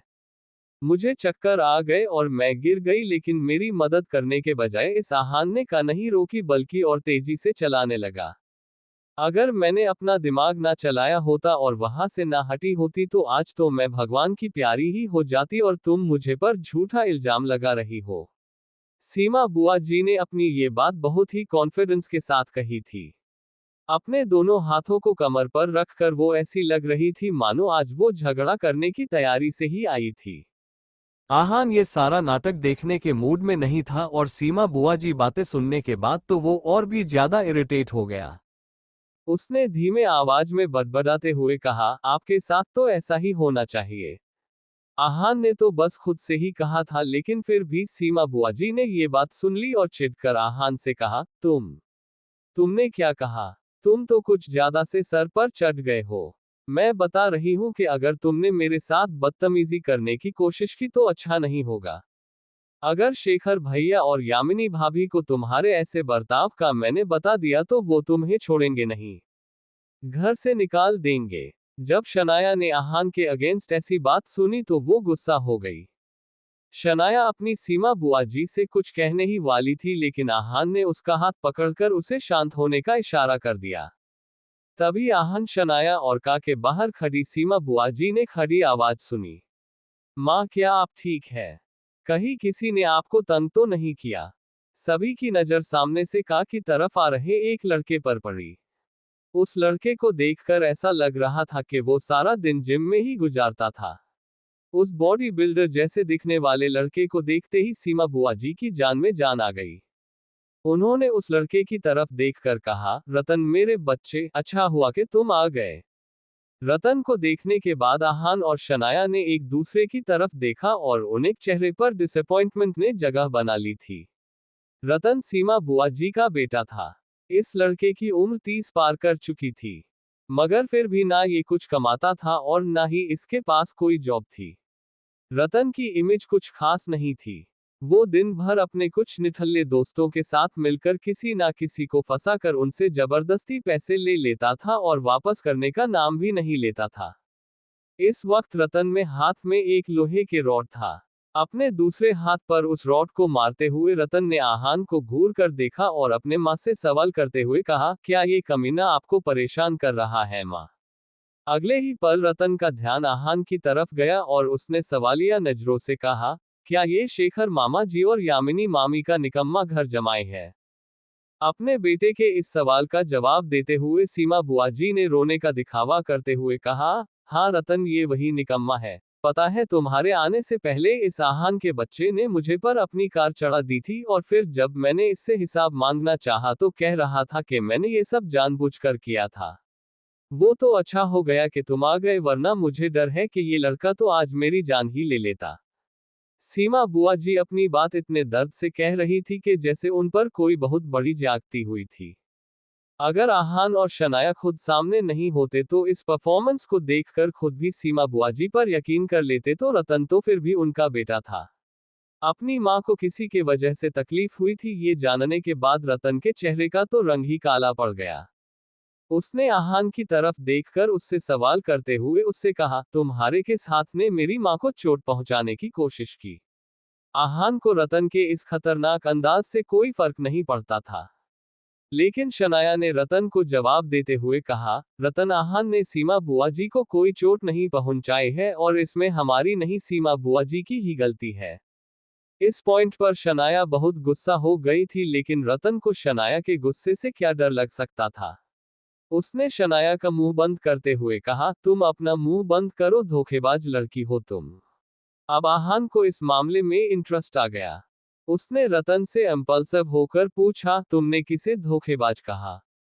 आहान के सवाल के जवाब में सीमा बुआ जी ने कहा, क्या मेरे बेटे रतन ने कुछ गलत कहा है? ये लड़की धोखेबाज नहीं है तो और क्या है? उसने अपनी बुआ और अपने भाई का साथ देने की बजाय तुम्हारे जैसे कचरे के डब्बे का साथ देना सही समझा। हम दोनों उसके खून के रिश्तेदार, हमारे सामने तुम जैसे दो कौड़ी के इंसान को चुना है। शनाया ने ये बात सुनने के बाद आहान के चेहरे पर एक अजीब सी स्माइल आ गई। वो ये देखकर हैरान था कि लोग किस खुशफहमी में जी रहे थे कि वो शनाया के रिश्तेदार थे। वो रिश्तेदार जो शनाया के पापा को एक बार हॉस्पिटल में देखने भी नहीं आए थे।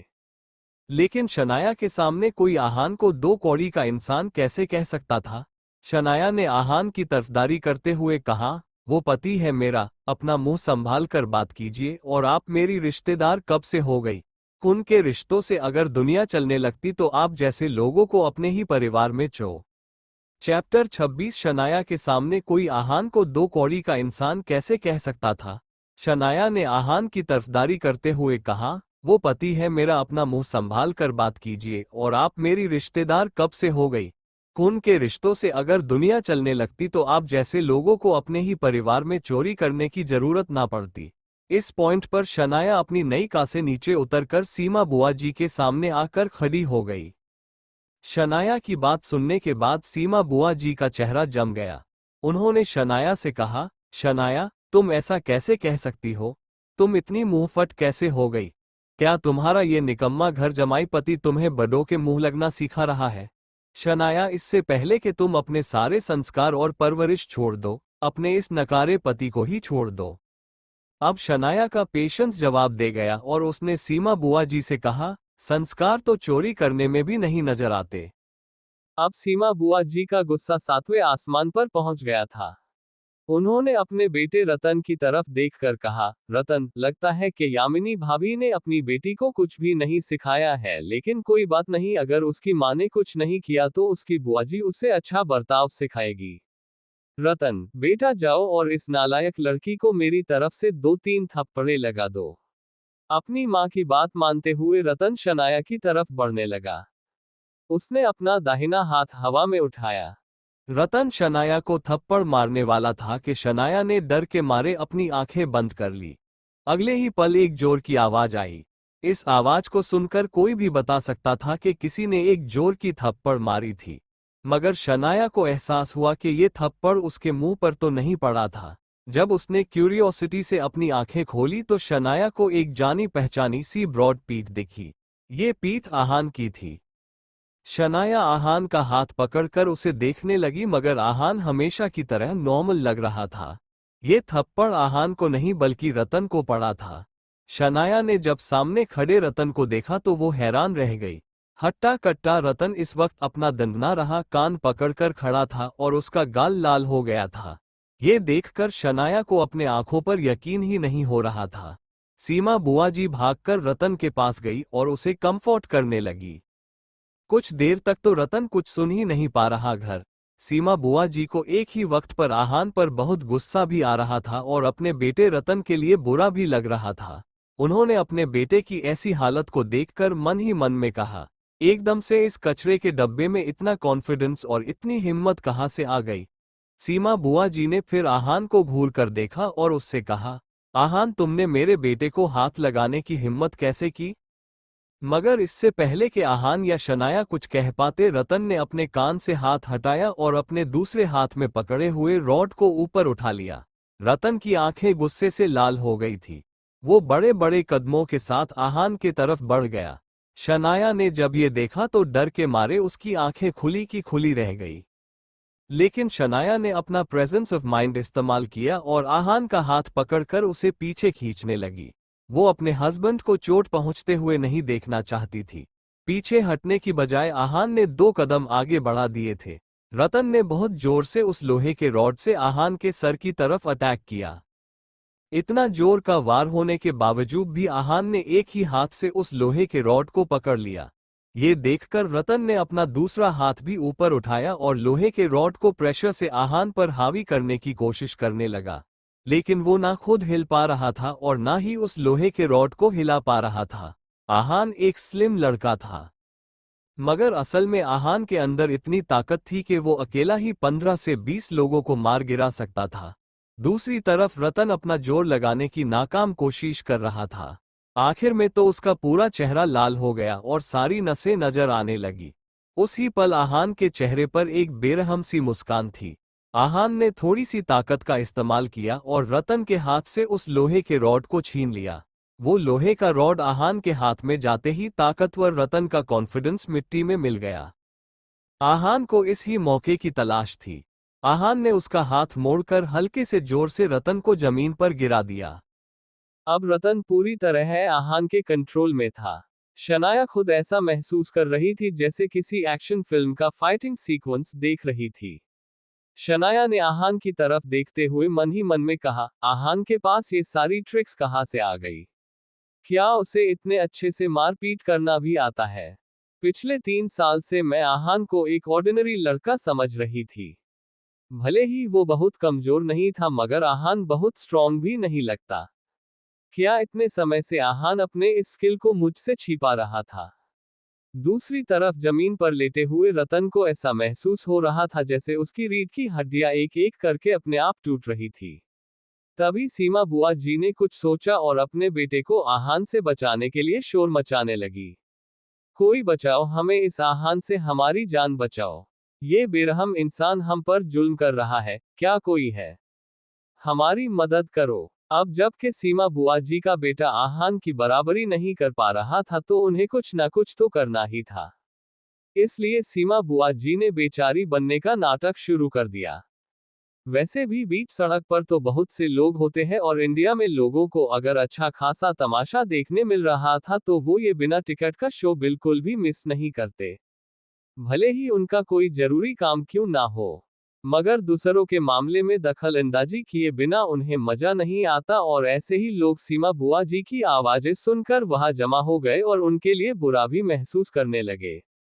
उन लोगों को देखने के बाद सीमा बुआ जी को और भी ज्यादा जोर आ गया। उन्होंने सभी लोगों से कहा, इस लड़के ने 2 साल पहले हमसे 50,000 रुपए लिए थे और वापस करने का कहकर रफू चक्कर हो गया। तब से मैं और मेरा बेटा दर दर की ठोकरें खा रहे हैं मगर ये कभी नहीं आया। आज जब हम अचानक से इससे मिले तो इसने मेरे बेटे को बहुत मारा। अब बताइए मैं क्या करूं? मैं एक मजबूर माँ अब क्या करूंगी? सीमा बुआ जी की एक्टिंग टॉप क्लास की थी। हर किसी को उन पर यकीन हो गया, सभी आहान की तरफ देखकर बुरा भला कहने लगे। शनाया अब नर्वस हो गई और उसने कहा, देखिए ये कुछ भी कहे जा रही है। ऐसा कुछ नहीं हुआ था, आप सब जाकर अपना अपना काम करिए, यहाँ पर वक्त बर्बाद करने में कोई भी मतलब नहीं है। मगर इस पॉइंट पर शनाया की बात कौन मानने वाला था? रतन जमीन पर लेटा अभी भी दर्द से कराह रहा था और आहान की नई चमचमाती का सड़क के साइड में खड़ी थी। ऊपर से सीमा बुआ जी की आंखें आंसुओं से भीगी हुई थी। कोई भी होता तो सीमा बुआ जी की बताई हुई कहानी पर ही यकीन करता। अब लोग बातें करने लगे थे, कोई इतना पत्थर दिल कैसे हो सकता है? एक तो पैसे ले लिए और वापस करने के बजाय मारपीट कर रहा है। किसी ने कहा, क्या ऐसे ही लोगों के पैसे हड़प हड़प कर इस लड़के ने ये महंगी ऑडी खरीदी है? तो किसी तीसरे इंसान ने कहा, और नहीं तो क्या, इन्हें देखकर कोई कह सकता है क्या कि ऐसी घटिया हरकतें करते होंगे? मेहनत से कमाने का छोड़कर ये लोग तो खुला चोरी कर रहे हैं। लोगों की ऐसी बातें सुनकर अब शनाया की आंखें नम हो गई। अपनी सफाई पेश करते हुए उसने सबसे कहा, ऐसा कुछ भी नहीं है, आप सब मेरी बात तो सुनिए। लेकिन शनाया की बात सुनने के लिए कोई भी तैयार नहीं था। हर कोई बस आहान और शनाया को कोस रहा था। उन दोनों को इस तरह इस सब का जिम्मेदार ठहराया जा रहा था मानो शनाया और आहान के कोई बहुत बड़ा गुनाह कर दिया था। सीमा बुआ जी की आंखों में इस वक्त के अजीब सी झलक थी जो शनाया और आहान को आंखों ही आंखों में चुनौती दे रही थी। शनाया ने जब सीमा बुआ जी की ऐसी नजर को देखा वो बहुत गुस्सा हो गई, लेकिन ऐसे हालत में शनाया के पास चुप रहने के अलावा कोई दूसरा ऑप्शन भी तो नहीं था। तभी आहान ने सीमा बुआ जी की आंखों में आंखें डालकर देखा और उनसे सवाल करते हुए कहा, तो आप कह रही है कि आपने 2 साल पहले मुझे 50,000 रुपए उधार दिए थे? आहान ने अपनी ये बात बहुत ही प्लेन अंदाज में कही थी। मगर सीमा बुआ जी ने अपना नाटक जारी रखा और कहा, हाँ, तुमने 2 साल पहले मुझसे कहा था कि तुम अपना बिजनेस शुरू करना चाहते हो और कोई भी तुम्हारी मदद नहीं कर रहा, इसी वजह से तो मैंने अपने बैंक से 50,000 रुपए निकालकर तुम्हें दिए थे। तब तुम मुझसे ये कहकर गए थे कि 1 महीने के अंदर अंदर वापस कर दोगे और आज 2 साल होने के बाद मेरे हाथ लगे हो, वो भी अचानक। अगर मैंने तुम्हें नहीं पहचाना होता तो तुम फिर से मुझसे और मेरे बेटे से पीछा छुड़ाकर भाग जाते। सीमा बुआ जी ने कॉन्फिडेंस के साथ कहा। ये अजीब सा झूठ सुनने के बाद भी आहान खामोश रहा। उसने कुछ सोचा और सीमा बुआ जी से कहा, तो फिर क्या आपके पास कोई लिखी हुई पर्ची या बैंक ट्रांजैक्शन का रिकॉर्ड है जिस पर हम दोनों के साइंस, या फिर ऐसा कुछ हो जो साबित कर सके कि आपने मुझे पैसे उधार दिए थे? आहान ने बहुत ही शांत अंदाज में अपना सवाल किया था, मगर इस सवाल को सुनकर सीमा बुआ जी के चेहरे का रंग उड़ गया। उन्होंने फिर अपना दिमाग तेजी से भगाया और बहाना बनाते हुए कहा, क्यों नहीं होगा, मेरे पास सबूत है, लेकिन मैं नहीं जानती थी कि तुम मुझे बीच सड़क में मिल जाओगे। इतने जरूरी कागजात मैं लेकर नहीं घूमती। ये भी एक अच्छा बचाव था, मगर आहान के अगले सवाल के बाद सीमा बुआजी दंग रह गई। आहान ने उनसे सवाल करते हुए कहा, ठीक है, कोई बात नहीं, अभी अभी आपने कहा कि मैं आपको और आपके बेटे को मारना चाहता हूं, क्या कोई सबूत है? आहान ये सारे सवाल करके क्या साबित करना चाहता था? शनाया खुद भी कंफ्यूज हो गई। लेकिन सीमा बुआ जी आखिर तक इस खेल को खत्म नहीं करना चाहती थी, इसलिए उन्होंने हामी भरते हुए कहा, हाँ, मैंने सच कहा है। मेरा बेटा जमीन पर लेटा दर्द के मारे रो रहा है, और कुछ लोगों ने देखा ही होगा कि मेरे रास्ते में होने के बावजूद तुमने अपनी कार नहीं रोकी, उल्टा मेरी जान लेने के इरादे से तेजी से आगे बढ़ गए।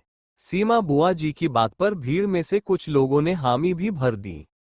हाँ हाँ, ऐसा ही हुआ था, मैंने देखा, किसी आदमी ने कहा। तो दूसरे किसे आदमी ने कहा, मैंने भी देखा। कोई ऐसा करने के बाद मुकर कैसे सकता है? मेरा तो कहना है कि हमें पुलिस को बुला ही लेना चाहिए, ताकि ऐसे जानवरों जैसे लोगों को उनके गुनाहों की सजा मिल सके। ये सुनकर एक बार फिर से भीड़ में हल्ला मचने लगा। शनाया फिर से पैनिक करने लगी। पुलिस का नाम सुनकर शनाया घबरा गई थी। भले ही उसने और आहान ने कुछ भी गलत नहीं किया था, लेकिन यहाँ पर हर कोई सीमा बुआ जी के सपोर्ट से ही बात कर रहा था, इसलिए शनाया डरने लगी थी। लेकिन तभी आहान ने जोर से कहा, हाँ प्लीज कोई पुलिस को कॉल कर ही दो, मुझे भी फल लिखवानी है। आहान ये क्या कह रहा था? क्या सच में आहान अपने आप को और शनाया को इस सिचुएशन से बाहर निकाल सकता था? या फिर सीमा बुआ जी आहान और शनाया को किसी बड़ी मुसीबत में फंसाने वाली थी? चैप्टर 27। हाँ प्लीज कोई पुलिस को कॉल कर ही दो, मुझे भी फल लिखवानी है। आहान की कही ये बात सुनकर भीड़ में खड़े सभी लोग दंग रह गए। उन्हें समझ नहीं आ रहा था कि अपनी ही गलती होने के बावजूद ये लड़का इतना कॉन्फिडेंट कैसे हो सकता था। किसी ने आहान की इस बात पर रिएक्ट करते हुए कहा, ये लड़का क्या कह रहा है? कहीं ये अपने पैसे के जोर पर इस बेचारी औरत को जेल की हवा खाने तो नहीं भेजने वाला? उस आदमी की बात सुनकर भीड़ में तरह तरह की बातें शुरू हो गई। एक औरत ने अपनी राय देते हुए कहा, आजकल के जमाने में तो पैसे के दम पर कुछ भी किया जा सकता है। लोगों में इंसानियत नाम की कोई चीज ही नहीं रही। उस औरत की कही बात सुनने के बाद सभी को सीमा बुआ जी का चेहरा देखकर तरस आने लगा। सीमा बुआ जी तो खुद हैरान थी। उन्होंने आहान की कही हुई बात के बारे में सोचते हुए मन ही मन में कहा, कोई तो गड़बड़ जरूर है, वरना ये लड़का इतना बेवकूफ नहीं लगता कि कुछ सोचे समझे बिना ही हवा में तीर चलाए। भले ही ये सब सोचते हुए सीमा बुआ जी थोड़ी इनसिक्योर हो रही थी, लेकिन उन्होंने अपने इमोशंस को बिल्कुल भी अपने चेहरे पर नहीं आने दिया और बेचारी बनने का नाटक जारी रखा। भीड़ में तरह तरह के अंदाजे लगाना अभी भी खत्म नहीं हुआ था। एक आदमी ने आहान के पास आते हुए उससे कहा, सुनो लड़के, अपनी बात साफ साफ कहो। ये चोरी करके सीना जोरी करना सही नहीं है। तुम भी फल लिखवाना चाहते हो?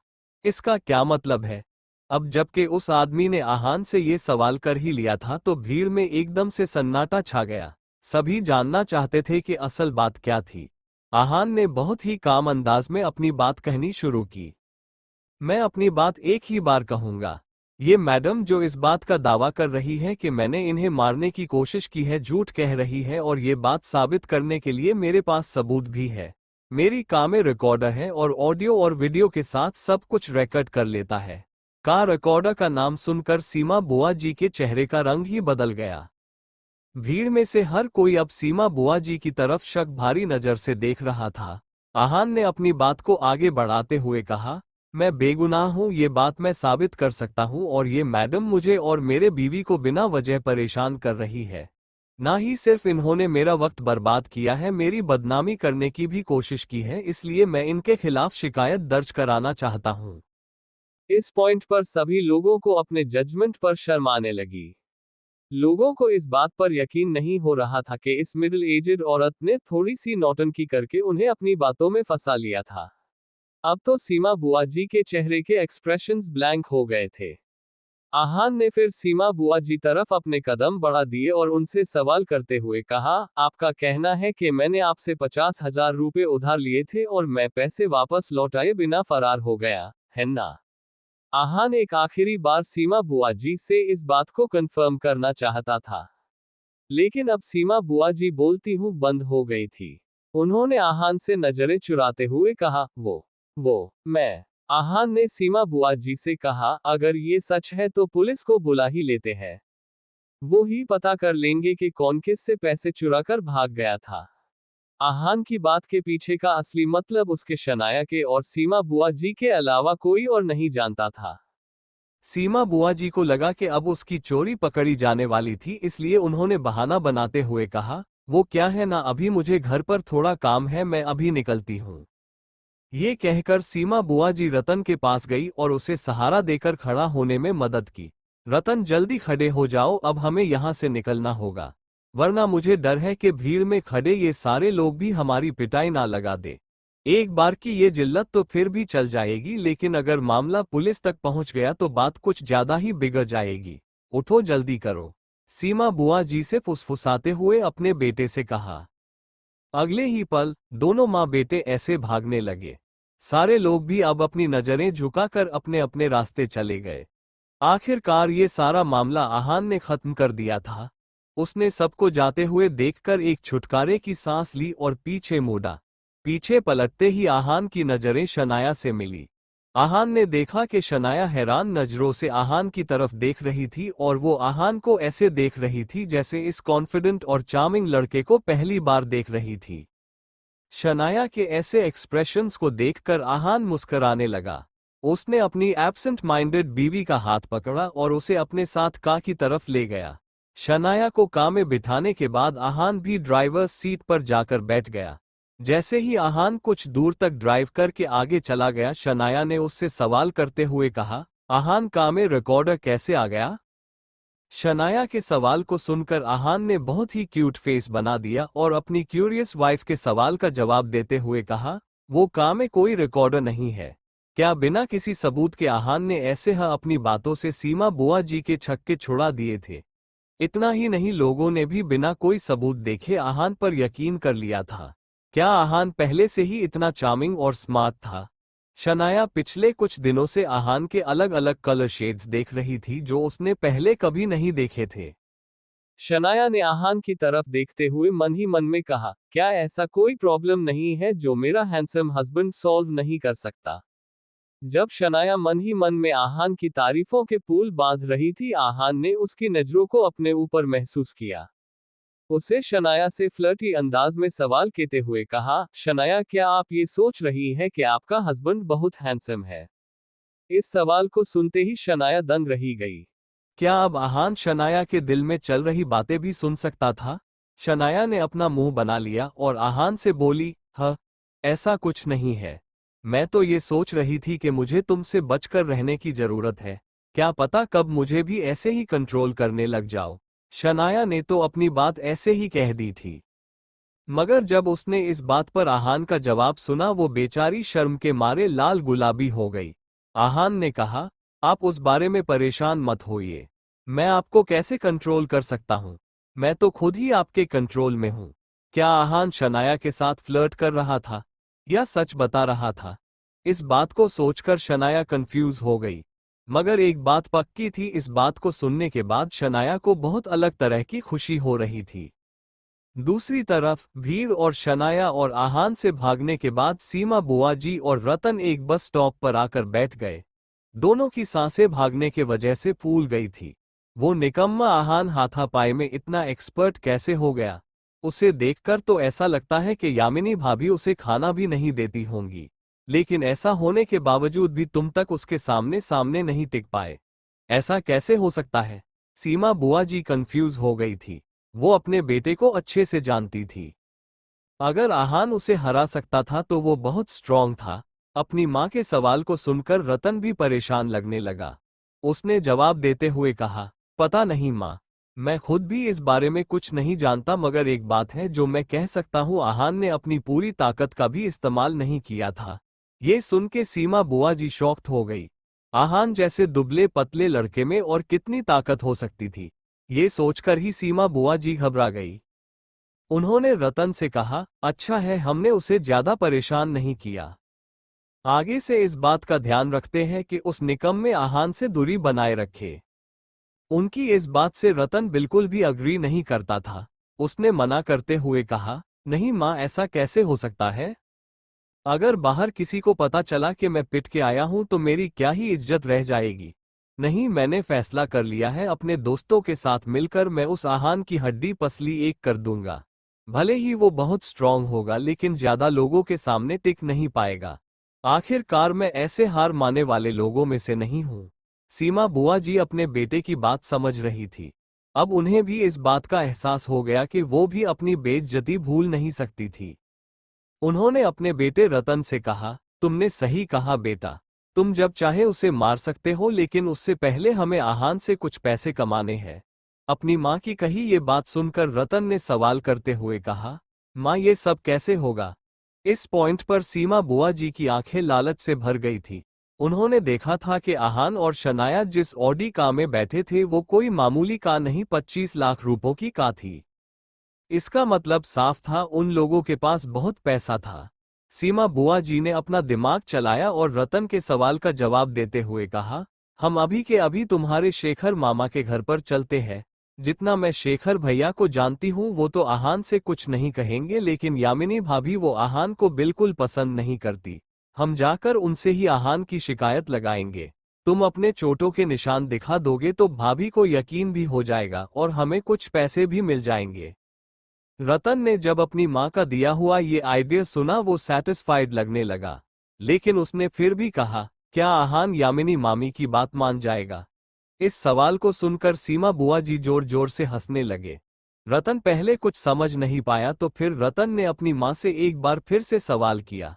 सीमा बुआ जी ऐसे क्यों हंस रही थी ये तो रतन को नहीं पता था, लेकिन एक बात साफ थी, सीमा बुआ जी के दिमाग में कोई नई खिचड़ी पक रही थी। शहर के दूसरे कोने में आहान और शनाया मिलकर कुछ खरीदारी कर रहे थे। आहान ने सब्जी वाले से कहा, भैया थोड़ा जल्दी जल्दी दीजिए, मेरी बीवी को घर जाकर जल्दी से खाना भी खिलाना है, उन्हें थोड़ी भूख लगी हुई है। आहान हमेशा यही सब्जी खरीदने आता था। सब्जी वाले से ही नहीं, वहां खरीदारी करने के लिए आने वाली भाभीियों से भी आहान की अच्छी दोस्ती थी। आहान की नई कार को देखकर वहां आई हुई एक भाभी ने आहान से कहा, आहान तुमने तो नई कार खरीद ली है, क्या हमें मिठाई नहीं दोगे? ये सुनकर आहान मुस्कराने लगा। उसने कहा, भाभी मैं मिठाई तो नहीं लेकर आया हूँ, लेकिन सब्जी वाले भैया से कहकर आपको मेरी तरफ से 2 नींबू दिला सकता हूँ। ये बात सुनकर वो भाभी खुश हो गई। उन्होंने सब्जी वाले भैया से कहा, देखिए भैया, आहान ने खुद कहा है, तो आज के नींबू और धनिया का हिसाब आहान को ही दे देना। का के पास खड़ी शनाया देख रही थी कि आहान इन सब लोगों के साथ कितने अच्छे से मिलजुल कर हंस खेल रहा था। ये देखकर शनाया खुश हो गई। उसने अपने सामने के इस नज़ारे को देखकर मन ही मन में कहा, आहान एक अगल ही लेवल का क्यूट लड़का है। अब मुझे लगने लगा है कि मुझे भी इसकी छोटी सी दुनिया जाननी है। काश मैं भी उन सब लोगों से दोस्ती कर पाऊं और उनके साथ मिलकर आहान के साथ मजे करूं, शनाया ने अपने आप से ही कहा। तभी उसका फोन बजने लगा। शनाया ने बिना देखे ही कॉल उठा किया। दूसरी तरफ से आवाज आई, आहान कहाँ है? चैप्टर 28। सीमा बुआ जी को बिना वजह हंसते हुए देखकर रतन ने उनसे पूछा, माँ क्या हुआ है, आप ऐसे क्यों हंस रही है? रतन अपने माँ के इस बर्ताव को समझ ही नहीं पा रहा था। कुछ देर तक ऐसे ही हंसने के बाद सीमा बुआ जी शांत हो गई। उन्होंने कहा, रतन मेरे बच्चे, क्या तुम्हें याद है कि 2 साल पहले हम तुम्हारे शेखर मामा जी के घर खाने पर गए थे? इस सवाल को सुनते ही रतन ने हाँ में अपना सर हिला दिया और कहा, हाँ माँ, उस दिन के खाने को मैं कैसे भूल सकता हूँ। क्या कमाल का खाना था, आज भी जब याद करता हूँ तो मुंह में पानी आ जाता है। सीमा बुआ जी ने जब ये जवाब सुना तो उनका मुंह बन गया। उन्होंने आगे कहा, खाना मत याद करो रतन, उस दिन यामिनी भाभी ने उस निकम्मे घर जमाई को सबके साथ डाइनिंग टेबल पर भी नहीं बैठने दिया था। उसे डांट लगाकर कहीं और जाने के कहा और आहान भी चुपचाप अपनी प्लेट उठाकर वहां से चला गया। खाने के बाद जब मैं पानी लेने के लिए किचन में गई तो वो आहान अकेला बैठा खाना कहाँ रहा था। उस ही दिन से एक बात साफ थी कि जब तक यामिनी भाभी जिंदा है वो आहान गिल परिवार में सर उठाकर नहीं जी सकता और मैं इस ही बात का फायदा उठाकर अपने बेइज्जती का बदला लेकर रहूंगी। रतन को अपनी माँ की कोई बात समझ नहीं आ रही थी, मगर वो यही सोचकर खुश था कि आज वो फिर से कमाल का खाना खाने अपने शेखर मामा के घर जाने वाला था। मिसेस यामिनी गिल के घर जाते हुए सीमा बुआ जी ने रतन से कहा, रतन एक बात याद रखो, अपनी यामिनी मामी से बहुत अच्छे से उस आहान की शिकायत करना। एक वही है जो इस निकम्मे और घमंडी आहान को उसकी असली औकात दिखा सकती है। रतन ने इस बात पर हामी भर दी। थोड़ी ही देर में दोनों माँ बेटे शेखर गिल के घर के दरवाजे पर खड़े थे। सीमा बुआ जी ने डॉ बेल बजा दी। घर में मिसेस यामिनी गिल अकेली ही थी। उन्होंने जैसे ही दरवाजा खोला वो हैरान रह गई। मिसेस यामिनी गिल ने देखा कि सामने उनकी ननंद अपने बेटे के साथ खड़ी थी। 2 साल में पहली बार मिसेस यामिनी गिल ने सीमा बुआ जी को देखा था। मिसेस यामिनी गिल ने सीमा बुआ जी से सवाल करते हुए कहा, सीमा दीदी आप यहाँ कैसे?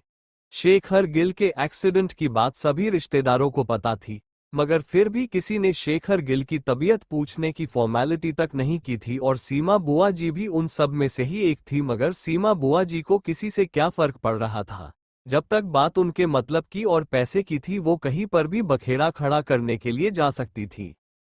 मिसेस यामिनी गिल के सवाल को सुनकर सीमा बुआ जी ने अपने हमेशा के एरोगेंट अंदाज में उनसे कहा, क्यों भाभी, क्या मैं यहाँ नहीं आ सकती?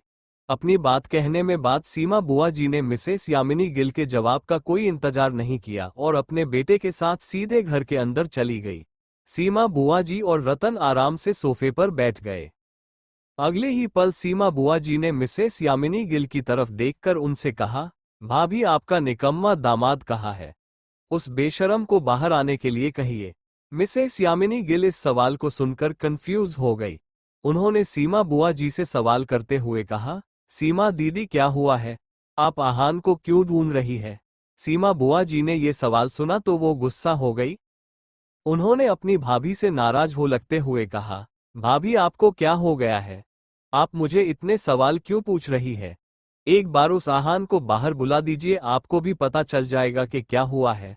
मिसेस यामिनी गिल ये बात अच्छे से जानती थी कि उनकी ये ननंद तमाशा खड़ा करने के में एक्सपर्ट थी। मिसेस यामिनी गिल ने फिर अपनी ननंद से कहा, वो आहान और शनाया कुछ सामान खरीदने के लिए बाहर गए हैं, मैं उन्हें कॉल करके बुलाती हूँ। अपनी बात कहने के बाद मिसेस यामिनी गिल कुछ दूर गई और शनाया को कॉल लगाने लगी। कुछ देर बजने के बाद ही शनाया ने कॉल आंसर किया था। आहान कहाँ है? मिसेस यामिनी गिल ने पैनिक करते हुए कहा। शनाया इस वक्त सबसे हंसकर बात कर रहे आहान को देख रही थी, मगर अपनी मॉम की ऐसी आवाज सुनकर वो परेशान हो गई। शनाया ने कहा, क्या हुआ है मॉम? आहान मेरे साथ ही है। आहान को दूर से ही देखते हुए शनाया का मूड भी खुशनुमा हो गया था, मगर शनाया के मॉम के साथ ऐसा सीन नहीं था। मिसेस यामिनी गिल ने शनाया को नजरअंदाज करते हुए कहा, शनाया बातें बंद करो और ज्यादा सवाल मत करो। जल्दी से आहान को फोन दो, मुझे उससे बात करनी है। वैसे तो शनाया कुछ समझ नहीं पा रही थी, मगर अपनी मॉम को इतना इम्पल्सिव होते हुए देखकर शनाया जल्दी से आहान के पास चली गई और उसे फोन पकड़ा दिया। आहान ने कंफ्यूजन में शनाया से कहा, कौन है? शनाया ने जवाब में कहा, मॉम परेशान लग रही है। आहान ने शनाया की बात पर हामी भरी और फोन को अपने कानों से लगा लिया। उसने जैसे ही हेलो कहा, मिसेस यामिनी गिल ने उससे कहा, आहान क्या तुम्हारी सीमा दीदी से कोई मुलाकात हुई थी जिसमें तुमने उन्हें नाराज कर दिया है? आहान समझ गया कि जरूर कोई गड़बड़ हुई थी। आहान ने बहुत ही ईमानदारी से जवाब देते हुए कहा, मॉम वो थोड़ी बहस तो हुई थी। क्या बात है, आप इतनी परेशान क्यों लग रही है? आहान का ये जवाब सुनकर मिसेस यामिनी गिल ने अपना सर पीट लिया और आहान को डांट लगाते हुए कहा, क्या हुआ है?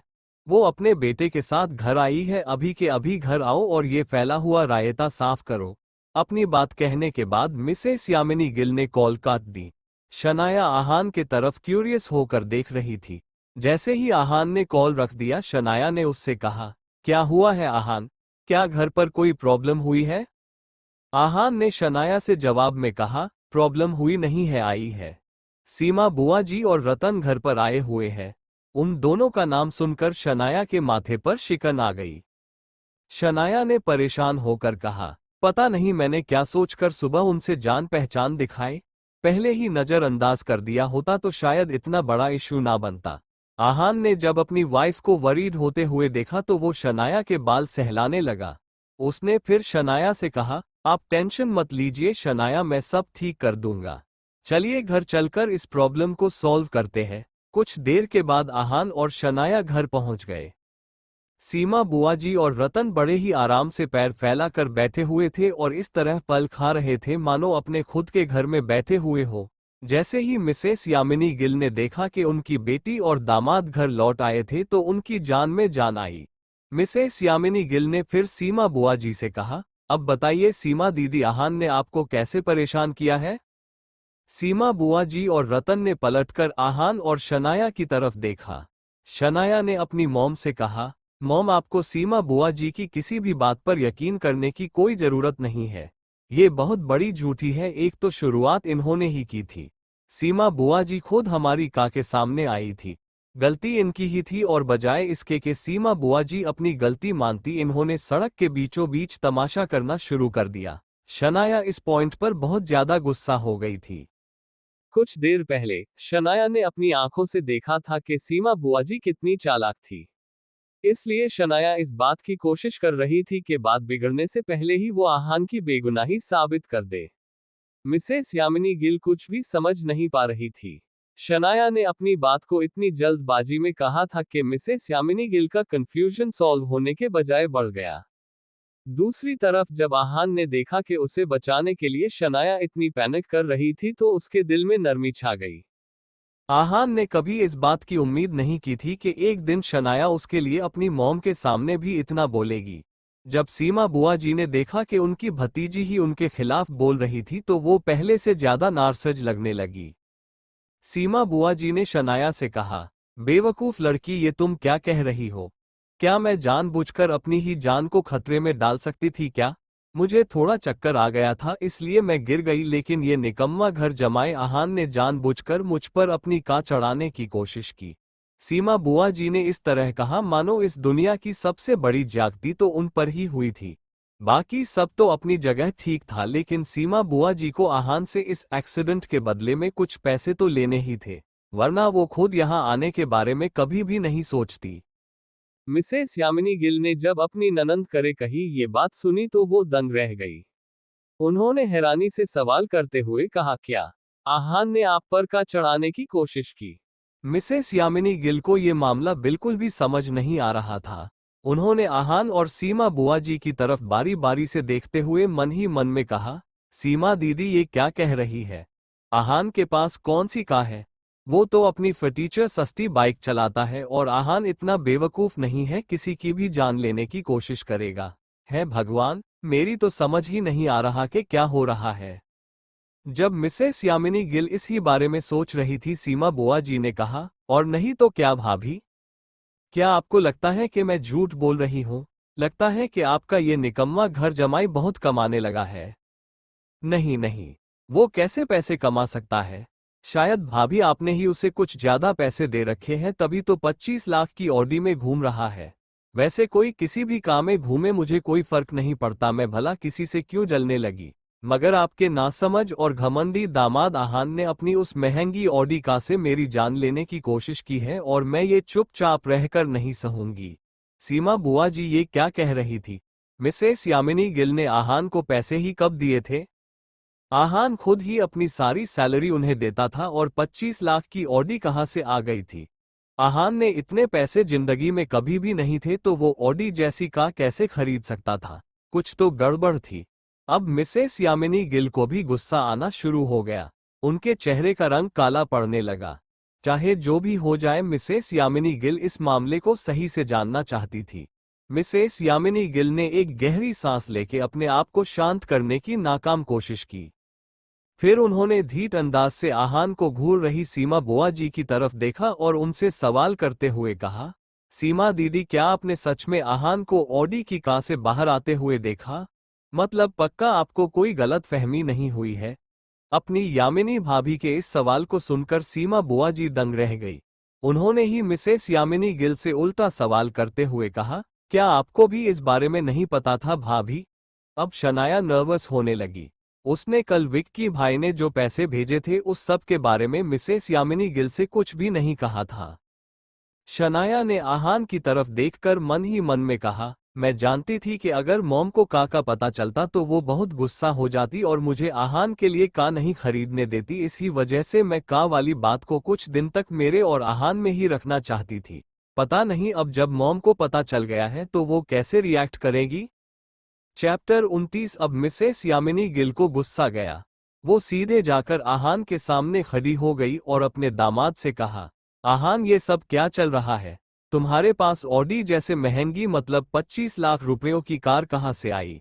जैसे ही मिसेस यामिनी गिल ने आहान से ये सवाल किया, शनाया ने भागकर अपनी मॉम को अप्रोच किया और आहान और शनाया के बीच में जाकर खड़ी हो गई। आहान ने मिसेस यामिनी गिल के सवाल का जवाब देते हुए कहा, मॉम, मैंने शनाया से कहा कि मेरे लिए खरीद दे। उसी वक्त शनाया ने अपनी मॉम से कहा, मॉम, मैंने वो कार आहान के लिए खरीदी है। भले ही दोनों हस्बैंड वाइफ ने अपनी बात एक ही वक्त कही थी, लेकिन आहान और शनाया के जवाबों में बहुत तफावत थी। मिसेस यामिनी गिल ने अपनी बेटी और अपने दामाद की तरफ देखते हुए मन ही मन में कहा, इन दोनों में से कौन सच कह रहा है और कौन झूठ, मेरी तो कुछ समझ में नहीं आ रहा। इस पॉइंट पर मिसेस यामिनी गिल कुछ ज्यादा ही इरिटेट हो रही थी, मगर अगले ही पल उनकी इरिटेशन गुस्से में बदल गई। मिसेस यामिनी गिल ने अंदाजा लगाते हुए कहा, एक मिनट, भले ही आहान या शनाया में से कोई झूठ कह रहा हो, पैसे तो शनाया ने दिए होंगे, मगर उसके पास 25 लाख कहाँ से आ गए? शनाया ने मुझे पैसों के बारे में कुछ बताया क्यों नहीं? इस सब के बारे में सोचने के बाद मिसेस यामिनी गिल के चेहरा का रंग काला पड़ गया। मिसेस यामिनी गिल ने अपनी बेटी से चिल्लाकर सवाल करते हुए कहा, शनाया, ये पैसे कहाँ से आए? तुमने 25 लाख कहाँ से लाए? मिसेस यामिनी गिल के इतने लाउड रिएक्शन से सभी हैरान रह गए। शनाया ने अपना डर अपने मन में ही छिपा लिया और मिसेस यामिनी गिल के सवाल पर बहुत ही शांति से झूठा जवाब देते हुए बोली, मॉम, आहान ने ये पैसे खुद कमाए हैं। शनाया का ये जवाब सुनकर आहान उसकी तरफ अलग ही नज़र से देखने लगा। इस नज़र में एक तरह की नरमी थी। आहान ने अपनी वाइफ की तरफ देखते हुए मन ही मन में कहा, क्या सच में शनाया मुझे डांट खाने से बचाने के लिए अपनी मॉम से झूठ बोल रही है? उन्हें मेरी फिक्र हो रही है, लेकिन इस सब का कोई भी फायदा नहीं होने वाला है। मॉम को इस बात पर यकीन दिलाना इतनी आसान बात नहीं है। मिसेस यामिनी गिल ने शनाया के झूठ पर बिल्कुल भी यकीन नहीं किया था। उन्होंने अपनी बेटी से कहा, शनाया, क्या तुम मुझे बेवकूफ समझ रही हो? आहान एक नॉर्मल सी बैंक में काम करता है और महीने के उसे 10 से 15 हजार मिलते हैं। अगर वो अपनी ही बैंक में चोरी भी कर ले तब भी 25 लाख रुपए जमा करना मुमकिन नहीं है। जब मिसेस यामिनी गिल ने ये कहा, शनाया की बोलती ही बंद हो गई। उन्होंने आगे कहा, शनाया, सच सच बताओ, क्या तुमने स्प्रिंग कॉर्पोरेशन वाले प्रोजेक्ट से कुछ पैसे निकालकर ये कार खरीदी है? मुझे बताओ शनाया, कुछ कहो। अपनी मॉम की कही ये बात सुनकर शनाया दंग रह गई। ऐसा कैसे हो सकता था? शनाया ने अपनी बात को इमोशनल होकर कहा, नहीं मॉम, ऐसा कुछ नहीं है। मॉम ऐसा कैसे सोच सकती है? आहान तो आखिरी मिनट तक मुझे ये कार खरीदने से मना कर रहा था और मॉम को लगता है कि उसने मुझे ब्लैकमेल किया है।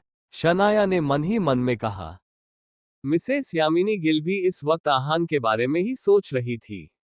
उन्होंने अपने आप से ही कहा, अगर शनाया फिर से झूठ बोल रही है तो अच्छा नहीं होगा। क्या वो इस आहान को बचा रही है? अगर मुझे पता चला कि आहान ने अपने मतलब के लिए शनाया का करियर दांव पर लगाया है तो मैं इसे छोड़ूंगी नहीं। शनाया ने अपनी मॉम की नजरों को देखकर ये बात पहचान ली थी कि वो जरूर आहान के बारे में कुछ गलत सोच रही थी और एक बार फिर से आहान के खिलाफ कोई गलत और बुरी राय कायम कर रही थी। शनाया ने एक गहरी सांस ली और अपनी मॉम को सच बताते हुए कहा, मॉम, ये पैसे मुझे विक्की भाई ने दिए हैं। शनाया अब कुछ छिपाने के बदले आहान के अगेंस्ट कुछ बुरा नहीं सुनना चाहती थी, इसलिए उसने सब कुछ सच सच बता दिया। मिसेस यामिनी गिल को इस बात पर बिल्कुल भी यकीन नहीं हुआ। मगर कुछ देर के ऑकवर्ड सन्नाटे के बाद एकदम से मिसेस यामिनी गिल को कुछ याद आया और उन्होंने से शनाया से सवाल करते हुए कहा, क्या मतलब जो बातें मैंने फैमिली ग्रुप पर पढ़ी वो सच है? क्या सच में उस विक्की भाई ने तुम्हें और रुपल को 50 लाख रुपए दिए हैं? मिसेस यामिनी गिल किसी सदमे में थी। शनाया ने जवाब में बिना कुछ कहे बस हाँ में अपना सर हिला दिया। अपने बेटी के इस जवाब को सुनने के बाद मिसेस यामिनी गिल का सदमा गुस्से में बदल गया। उन्हें अपनी आंखों पर और अपने कानों पर यकीन ही नहीं हो रहा था। मिसेस यामिनी गिल ने अचंभे से अपनी बेटी की तरफ देखा और मन ही मन में कहा, शनाया बदल गई है। उसने आज तक मुझसे कभी भी कुछ नहीं छिपाया, लेकिन अब वो मुझसे छिप कर बहुत कुछ करने लगी है। आज अगर सीमा दीदी ने यहाँ आकर बखेड़ा ना खड़ा किया होता तो शायद शनाया कभी भी मुझे इस बात का पता ही नहीं लगने देती। ये सब सोच सोच के उन्हें बहुत बुरा लग रहा था। मिसेस यामिनी गिल ने गुस्सा होकर शनाया से कहा, बेवकूफ लड़की, क्या तुम ये नहीं जानती कि हमें फिलहाल पैसों की कितनी जरूरत है? तुम्हारे पापा हॉस्पिटल में है और तुम 25 लाख की ऑडी कार खरीद रही ही, वो भी इस निकम्मे आहान के लिए। क्या उसके जैसा कंगाल आदमी इतनी महंगी कार चलाने के लायक है? आहान की औकात ही क्या है? अब मिसेस यामिनी गिल का ध्यान उनके खामोश खड़े निकम्मे दामाद की तरफ गया और उन्होंने आहान को डायरेक्टली कोसना शुरू किया। और तुम आहान, क्या तुम्हें समझ में नहीं आता कि हम किन हालातों से गुजर रहे हैं? अमीरों के घर में शादी हो जाने से कोई खुद अमीर नहीं हो जाता। मैं तुम्हें एक बात अच्छे से बता दूं, अपनी इन घटिया हरकतों से अभी बाज आ जाओ, वरना तुम्हारे जैसे नमक हराम और निकम्मे दामाद को मैं घर से निकालने से पहले मैं एक बार भी नहीं सोचूंगी। मिसेस यामिनी गिल के ये शब्द कुछ ज्यादा ही हाश थे। आहान को किसी के पैसों की क्या जरूरत थी जब वो खुद पूरे की पूरे का शोरूम को खरीदने की औकात रखता था। आहान को इस वक्त बहुत गुस्सा आ रहा था, लेकिन शनाया की मॉम की रिस्पेक्ट करने के इरादे से खामोश रह गया। शनाया अब बहुत बुरा फील कर रही थी। उसे एक ही वक्त आहान के लिए बुरा भी लग रहा था और अपनी मॉम पर गुस्सा भी आ रहा था। शनाया ने चिल्लाकर कहा, मॉम ऐसा नहीं है। मैंने अपने मन से आहान के लिए वो कार खरीदी है। इस सब में उसका कोई लेना देना नहीं है। शनाया की आंखें अब भीग गई थी। मिसेस यामिनी गिल ने अपनी बेटी को घूर कर देखा और बोली, चुप करो शनाया। क्या तुम समझ रही हो कि किससे बात कर रही हो? और तुम आहान, मैं नहीं जानती कि तुम क्या करोगे, लेकिन कल के कल जाकर तब वो 25 लाख की का वापस करके आओ। मुझे मेरे हाथों में पूरे पैसे चाहिए और अगर ऐसा नहीं हुआ तो मुझे तुम्हें बहुत बुरी सजा देनी पड़ेगी। मिसेस यामिनी गिल ने अपना फैसला सुना दिया था। अपनी बात को पूरा करने तक मिसेस यामिनी गिल की आंखें गुस्से से लाल हो गई थी। आखिर में जब उन्होंने एक गहरी सांस लेकर खुद को शांत करने की कोशिश की, सीमा बुआ जी बीच में बोल पड़ी, यामिनी भाभी, ये तो आपका आपस का मामला है, अभी तक असल मामला खत्म नहीं हुआ है। आहान को 25 लाख मुझे देने चाहिए। अब तक खामोश खड़ा आहान अब कुछ कहना चाहता था, मगर तभी मिसेस यामिनी गिल ने हिसाब मांगने के अंदाज में अपनी ननंद से कहा, हमारे फैमिली मैटर से आपका क्या लेना देना है सीमा दीदी, आप अपने काम से काम रखिए। मिसेस यामिनी गिल इस वक्त बहुत ज्यादा गुस्से में थी, इसलिए उन्हें इस बात से कोई फर्क नहीं पड़ता था कि सामने कौन था, लेकिन सीमा बुआ जी अपनी यामिनी भाभी के रवैये से अनजान नहीं थी। अगर कोई आहान को झुका सकता था तो वो मिसेस यामिनी गिल ही थी और सीमा बुआ जी इस मौके को हाथ से जाने नहीं देना चाहती थी। उन्होंने बहुत ही कॉन्फिडेंट होकर मिसेस यामिनी गिल से कहा, भाभी, ये आप क्या कह रही है? क्या आपने मेरी बात को सही से नहीं सुना? आपके निकम्मे दामाद ने मेरी जान लेने की कोशिश तो की ही है और वो बेशर्म इतने पर ही नहीं रुका, उसने मेरे बेटे रतन को भी बहुत मारा। ये कहने के बाद सीमा बुआ जी सोफे पर फैले हुए अपने बेटे से बोली, रतन बेटा, अपनी यामिनी मामी को दिखा दो कि उनके दामाद में तुम्हें कितना मारा है। रतन भी तुरंत खड़ा हो गया और उसने अपना शर्ट निकाला। उसके पूरे बदन और जगह जगह चोटों के निशान थे। अब ऐसा भी नहीं था कि वो सारी चोटें रतन को आहान के वजह से लगी थी, मगर दोनों माँ बेटे इस मौके का पूरा फायदा उठाना चाहते थे। जैसे ही मिसेस यामिनी गिल ने रतन की सारी जख्मों के निशान देखे, उनका मुंह बन गया। वो ये फिगर आउट करने की कोशिश कर रही थी कि आज हर कोई उन्हें इतना परेशान क्यों कर रहा था। मिसेस यामिनी गिल ने फिर सीमा बुआ जी से सवाल करते हुए कहा, सीमा दीदी, क्या आप खुद समझ रही है कि आप क्या कह रही है? मजाक मत कीजिए। आप ये कह रही है कि आहान ने रतन जैसे हटे कट्टे लड़के को इतनी बुरी तरह से मारा और आप चाहती है कि मैं इस बात पर यकीन करूं? मिसेस यामिनी गिल ने रतन की हरकतों के बारे में सुन रखा था। अगर वो आहान को पीट देता तो एक वक्त के लिए मिसेस यामिनी गिल इस बात पर यकीन कर लेती, मगर आहान रतन की ऐसी हालत कैसे कर सकता था? मिसेस यामिनी गिल की ऐसी बात को सुनकर सीमा बुआ जी ने अपनी बात को इंसिस्ट किया। वो अपनी यामिनी भाभी से बोली, भाभी मैं मजाक कर रही हूँ। ऐसे मामलों में मजाक करने की मुझे क्या जरूरत है? आपके दामाद ने मेरे बेटे की पिटाई की है और यही सच है। रास्ते पर कई लोगों ने भी ये देखा था। क्या आप ये कह रही है कि मैं झूठी हूँ? आज शनाया और आहान ने मिलकर मिसेस यामिनी गिल को पहले ही बहुत परेशान कर दिया था। वो अब ये सब सहन करने के मूड में नहीं थी। ऊपर से सीमा बुआ जी रुकने का नाम नहीं ले रही थी। मिसेस यामिनी गिल अपनी ननंद से कुछ कहने ही वाली थी कि आहान ने कुछ कहा। मॉम, ये मैंने किया है। आहान अपनी हरकत की जिम्मेदारी खुद ले रहा था और इस बात को मानते हुए आहान के चेहरे पर ना ही कोई पछतावा था और ना ही कोई डर। अपने दामाद की ये कही बात सुनकर मिसेस यामिनी गिल हैरान रह गई। आज आहान ने क्या उनकी जान लेने का इरादा पक्का किया था? वो हर एक बात को क्यों बिगाड़ रहा था? आहान की हामी को जानकर सीमा बुआ जी की जान में जान आ गई। उन्होंने अब अपनी बात पर जोर लगाते हुए कहा, सुना यामिनी भाभी, मुझे झूठ कहने की कोई आदत नहीं है। अब इस नालायक आहान ने ही अपनी गलती मान की है, तो फिर मुझे 25 लाख दे दीजिए और इस मामले को रफा दफा कर दीजिए। भले ही सीमा बुआ जी ने अपनी मांगे साफ कर दी थी, मिसेस यामिनी गिल बे उन्हें पूरी तरह से नजरअंदाज कर दिया। तभी शनाया ने कहा, मॉम, रतन ने शुरुआत की थी, वो मुझे थप्पड़ मारने आ रहा था। आहान ने ये सब मुझे बचाने के लिए किया है। शनाया को सीमा बुआ जी पर बहुत गुस्सा आ रहा था, लेकिन मिसेस यामिनी गिल ने शनाया को और सीमा बुआ जी को नजरअंदाज कर दिया। इस पॉइंट पर उनका आहान को डांट लगाना जरूरी था। आज रतन को मारा था, कल आहान किसी और को पीट देता और अगर ऐसा ही चलता रहा तो हर रोज मिसेस यामिनी गिल को लोगों को पैसे बांटने की खैरात करनी पड़ती। इसलिए मिसेस यामिनी गिल ने आहान से सवाल करते हुए कहा, तुम्हें हाथ उठाने की क्या जरूरत थी आहान? चैप्टर 30। तुम्हें हाथ उठाने की क्या जरूरत थी आहान? अपनी सासू माँ का ये सवाल सुनकर आहान के चेहरे पर एक अजीब सी मुस्कान आ गई। दूसरी तरफ जब शनाया ने अपनी मॉम की कही ये बात सुनी तो उसके चेहरे के सारे एक्सप्रेशंस पूरी तरह से बदल गए। शनाया ने धीमी आवाज में कहा, मॉम, आप मुझे बहुत डिसअपॉइंट कर रही है। शनाया की इस बात को सुनने के बाद मिसेस यामिनी गिल ने उसे चुप करा दिया और बोली, तुम चुप हो जाओ शनाया, मेरा सर दर्द और मत बढ़ाओ। तुम्हारे पापा यहाँ नहीं है तो इस वजह से हमारे घर में वैसा ही होगा जैसा मैं कहूंगी। मिसेस यामिनी गिल ने फिर आहान को ऑर्डर देने के अंदाज में कहा, आहान, अपनी सीमा बुआ जी और रतन भैया से माफी मांगो।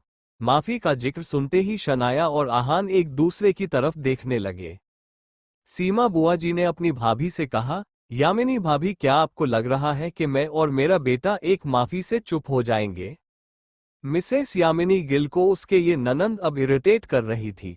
वो बहुत ही पेशेंस के साथ सीमा बुआ जी से बोली, आसान सी बात है, मैं इस निकम्मे आहान से दो ही बातें चाहती हूँ। पहली बात ये कि ये आहान अपने घुटनों पर बैठकर मुझसे और मेरे बेटे से माफी मांगे। रतन के साथ उसने जो कुछ भी किया है उसके बदले में मेरा बेटा इस नालायक आहान को कसकर 2-4 थप्पड़े लगाएगा। अपनी ननंद की ये मांग सुनकर मिसेस यामिनी गिल की आंखें खुली की खुली रह गई। आहान ने बहुत ही शार्प नजरों से सीमा बुआ जी की तरफ देखा और उनसे सवाल करते हुए कहा, और क्या? आपकी दूसरी मांग क्या है? आहान की बात सुनकर सीमा बुआ जी आंखों में लालच टपकाते हुए बोल पड़ी, और क्या? अपनी ही हवाओं में उड़ते हुए तुमने मुझे और मेरे प्यारे बेटे को बहुत चोट पहुंचाई है। उसके बदले में मैं ज्यादा नहीं 25 लाख रुपए ही तो मांग रही हूँ। अगर तुम सब मेरे रिश्तेदार ना होते तो अटेम्प्ट टू मर्डर की केस करके तुम सबको अंदर करा देती। 25 लाख रुपए तो फिर भी छोटी रकम है। आहान को ये पूरी की पूरी सिचुएशन किसी कॉमेडी शो की तरह लग रही थी। लेकिन जैसे ही मिसेस यामिनी गिल ने अपनी ननंद की ऐसी मांग सुनी, उनका मुंह बन गया। मिसेस यामिनी गिल ने सीमा बुआ जी से कहा, ये आप क्या कह रही है सीमा दीदी? नामुमकिन, बिल्कुल भी नहीं। 25 लाख रुपए ती बहुत ही दूर की बात है। मैं आपको ज्यादा से ज्यादा 50,000 रुपए दे सकती हूँ। 5,000 सुनते ही सीमा बुआ के चेहरे पर नाराजगी झलकने लगी। उन्होंने एक एक करके आहान, शनाया और मिसेस यामिनी गिल की तरफ देखा और मन में बोली, क्या इन लोगों ने मुझे भिखारी समझ रखा है? अगर मैंने यहाँ आने के बाद वो विक्की भाई के बारे में हुई बातें ना सुनी होती तो शायद मैं 50,000 में मान भी जाती। लेकिन अब मैं जान चुकी हूँ कि इन लोगों के पास बहुत पैसा है और ये जानने के बाद अगर मैं यहाँ से खाली हाथ वापस लौटी तो मुझे अपने आप पर ही शर्म आएगी। ये सब सोचने के बाद सीमा बुआ जी ने गुस्सा दिखाते हुए अपनी भाभी से कहा, भाभी क्या आप मुझे भिखारी समझकर मुझसे पीछा छुड़ाने की कोशिश कर रही है? मिसेस यामिनी गिल सीमा बुआ जी को अच्छे से जानती थी। अगर उन्होंने किसी बारे में अपना मन बना लिया था तो वो आसानी से पीछा नहीं मानती। इसलिए मिसेस यामिनी गिल ने कुछ सोचा और उनसे बहुत केयरलेस अंदाज में कहा, सीमा दीदी, देखिए आपका जो भी नुकसान हुआ है पैसा उसे बिल्कुल भी ठीक नहीं कर सकता। और वैसे भी आपको और आपके बेटे को आहान के तकलीफ पहुंचाई है, उसने ही मारपीट की है, तो आपको अपना हिसाब आहान से बराबर करना चाहिए और मुझे इस सब से कोई प्रॉब्लम नहीं है। आहान के प्रॉब्लम्स का गिल फैमिली से कोई लेना देना नहीं है। मिसेस यामिनी गिल का मतलब साफ था। 25 लाख के सेटलमेंट से उनका और शनाया का कोई लेना देना नहीं था। अपनी मॉम के ये बात सुनकर शनाया के दिल में दर्द सा उठा। शनाया ने आहान की तरफ देखते हुए मन ही मन में कहा, मुझे लगा था कि पिछले बार आहान ने मेरी जो मदद की थी उसके बाद मॉम उसके बारे अच्छा सोचती होंगी। लेकिन नहीं, मॉम ने हमेशा से आहान से नफरत ही की है। जहां एक तरफ आहान मुझे पापा को और मॉम को अपनी फैमिली समझता है, मॉम ने हमेशा से उससे नफरत ही की है। आहान को इस सच का पहले से ही पता था। इसलिए मिसेस यामिनी गिल की ये राय सुनकर कोई ज्यादा आहान पर कोई असर नहीं हुआ। सीमा बुआ जी भी ये नहीं जानती थी कि उनकी ये यामिनी भाभी इतनी पत्थर दिल हो सकती थी, लेकिन सीमा बुआ जी हार मानने वालों में से नहीं थी। उन्होंने मिसेस यामिनी गिल से कहा, भाभी क्या आहान आपका दामाद नहीं है? मैं एक आखिरी बार आपसे पूछ रही हूँ, क्या आप मुझे 25 लाख रुपए दे रही है या नहीं? सोच समझ कर जवाब देना भाभी, कहीं आगे जाकर आपको अपने इस फैसले पर पछतावा ना करना पड़े। मिसेस यामिनी गिल को सीमा बुआ जी की बातें कुछ अजीब लग रही थी, मगर वो किसी के सामने घुटने टेकने वाले कमजोर लोगों में से नहीं थी। इसलिए मिसेस यामिनी गिल ने अपनी बात को एक्सप्लेन करते हुए कहा, ऐसा नालायक दामाद मेरा नहीं है, और हाँ सीमा दीदी, मेरा आपके और आहान के इस मसले में बीच में पड़ने का कोई इरादा नहीं है। मिसेस यामिनी गिल का ये जवाब सुनने के बाद भी सीमा बुआ जी के चेहरे पर कोई डिसअपॉइंटमेंट नहीं थी। उल्टा वो तो एक टेढ़ी मुस्कान के साथ अपनी यामिनी भाभी की तरफ देखने लगी। सीमा बुआ जी ने फिर कुछ याद करते हुए मिसेस यामिनी गिल से कहा, अच्छा कोई बात नहीं भाभी, वैसे मुझे आपको कुछ बताना था। वो क्या हुआ ना, कुछ दिन पहले मैं किसी आदमी से मिली थी, क्या सरनेम था उनका? हाँ, याद आया, शर्मा। वो मुझसे कह रहे थे कि आप और वो एक ही कॉलेज में थे। अपनी ये बात कहते कहते सीमा बुआ जी बीच में ही रुक गई और अपनी भाभी की तरफ देखने लगी। सीमा बुआ जी ने देखा कि मिसेस यामिनी गिल के चेहरे के एक्सप्रेशंस पूरी तरह से बदल गए थे। ये देखकर सीमा बुआ जी सैटिस्फाइड लगने लगी। भाभी क्या आप चाहती हैं कि मैं ये कहानी बताना कंटिन्यू करूं? सीमा बुआ जी ने एक झूठी मुस्कान के साथ कहा। शनाया और आहान को ये पूरी सिचुएशन कुछ स्ट्रेंज लग रही थी। मिसेस यामिनी गिल ने सबसे नजरें चुराने लगी। उन्होंने कुछ सोचा और सीमा बुआ जी से रिक्वेस्ट करने के अंदाज में कहा, सीमा दीदी अगर आप नाराज हैं तो हमें बैठकर शांति से बात करनी चाहिए। आप क्या कहती है? सीमा बुआ जी के कान यही सुनने के लिए तो तरस गए थे, मगर अब जब मिसेस यामिनी गिल ने घुटने टेक दिए थे तो सीमा बुआ जी आसानी से कैसे मानती। उन्होंने कहा, भाभी बात तभी करेंगे जब आप मुझे 25 लाख देने के लिए तैयार होंगी। अब मिसेस यामिनी गिल के पास कोई दूसरा चारा नहीं था। इसलिए उन्होंने सीमा बुआ जी से कहा, ठीक है दीदी, आहान धीरे धीरे करके आपको आपके 25 लाख रुपए दे देगा। मैं खुद जिम्मेदारी से उससे ये काम करवाऊंगी। ये बात सुनते ही आहान और शनाया के चेहरे का रंग बदल गया। आहान ने अपनी सासू माँ की तरफ देखते हुए मन ही मन में कहा, ये शर्मा कौन है जिसका नाम एक बार सुनते ही मॉम इतनी घबरा गई है। जितना मैं उन्हें जानता हूं वो किसी के सने हार नहीं मानती, लेकिन मॉम का ऐसा रिएक्शन देखकर ये बात तो साफ है कि ये कुछ ज्यादा ही सीरियस मैटर है। जैसे ही मिसेस यामिनी गिल ने उनकी मांगे मंजूर कर ली, सीमा हुआ जी के दिमाग में हवा घुस गई। अब सीमा बुआ जी जानती थी कि हर बार वैसे ही होगी जैसे वो चाहती थी। उन्होंने फिर आहान की तरफ नफरत भरी नजरों से देखा और बोली, चलो अब जब सब तय हो ही गया है तो भाभी आहान से कहिए कि अपने घुटनों पर बैठकर मुझसे और रतन से माफी मांगे। मेरे पास ज्यादा वक्त नहीं है। मिसेस यामिनी गिल जिस सिचुएशन में फंसी हुई थी, सीमा बुआ जी की बात मानने के अलावा वो और कुछ नहीं कर सकती थी। इसलिए मिसेस यामिनी गिल ने वक्त बर्बाद किए बिना आहान की तरफ देखा और उससे बोली, आहान क्या तुमने सुना नहीं? सीमा बुआ जी और रतन से माफी मांगो। ये बात सुनने के बाद भी आहान ने कोई मूवमेंट नहीं की। मिसेस यामिनी गिल ने कुछ सोचा और आहान से अपनी बात मनवाने के इरादे से कहा, आहान देखो, अगर एक बार तुम सीमा दीदी और रतन से माफी मांग लोगे तो मैं बीती आ रही बातों को भूल जाऊंगी और तुम्हें और शनाया को ज्यादा डांट भी नहीं लगाऊंगी। मिसेस यामिनी गिल को लगा कि उनकी ये बात सुनने के बाद तो आहान पक्का सीमा बुआ जी और रतन से माफी मांग लेगा और उनकी किसी बात को मन अभी नहीं कर पाएगा। लेकिन आगे कुछ और ही हुआ। मॉम आप कुछ ज्यादा ही कर रही है। आहान मेरा हस्बैंड है। उसने जो कुछ भी किया मेरे लिए किया है और वो इस सब के लिए माफी नहीं मांगेगा। ये बात शनाया ने कही थी। वैसे तो यही बात वो कुछ देर से कई बार कह रही थी, लेकिन इस बार शनाया किसी को एक्सप्लेन नहीं कर रही थी, ना ही किसी को समझा रही थी। इस बार शनाया ने मिसेस यामिनी गिल को अपना फैसला सुनाया था। शनाया के प्यारे से चेहरे पर इस वक्त कोई भी एक्सप्रेशंस नहीं थे, बस नाराजगी थी। शनाया ने अपनी मॉम से नजरें फेरी और आहान की तरफ बढ़ने लगी। आहान शनाया की इतनी हिम्मत से हैरान था, लेकिन उसे इस बात की खुशी भी थी कि शनाया अब सबके सामने बिना किसी शर्म और एम्बैरेसमेंट के आहान को अपना हस्बैंड मानने लगी थी। शनाया ने जाकर डायरेक्टली आहान का हाथ पकड़ा लिया और उससे बोली, आहान चलो हम यहां से चलते हैं। शनाया की आंखों में इस वक्त एक अलग ही लेवल का डेस्परेट इमोशन था। वो आहान के लिए जिम्मेदारी लेने से पीछे नहीं हट रही थी। शनाया ने आहान की आंखों में देखते हुए मन ही मन में कहा, आहान मुझे माफ कर दो। पिछले 3 सालों से मैं कभी तुम्हें समझ ही नहीं पाए, या फिर ये कहा जाए कि मैंने तुम्हें समझने की कभी कोशिश ही नहीं की, लेकिन अब मैंने डिसाइड कर लिया है। तुम मेरे हस्बैंड ही नहीं, मेरी फैमिली हो। चाहे जो हो जाए मैं हर सिचुएशन में तुम्हारे साथ खड़ी रहूंगी। आहान ने कभी शनाया को अपनी तरफ इस तरह से देखने हुए कभी भी नोटिस नहीं किया था। लेकिन आज शनाया की ये नजर आहान को एक अजीब सा एहसास दिला रही थी। वो एहसास के आहान को कुछ हासिल हुआ था। आहान और शनाया एक दूसरे की आंखों में खोए हुए थे। सीमा बुआ जी ने धीमी आवाज में रतन से कहा, रतन क्या ये लड़की पागल हो गई है? अपने कंगाल पति का साथ देने के लिए ये तो घर ही छोड़ने के लिए तैयार है। रतन भी ये देखकर दंग रह गया था।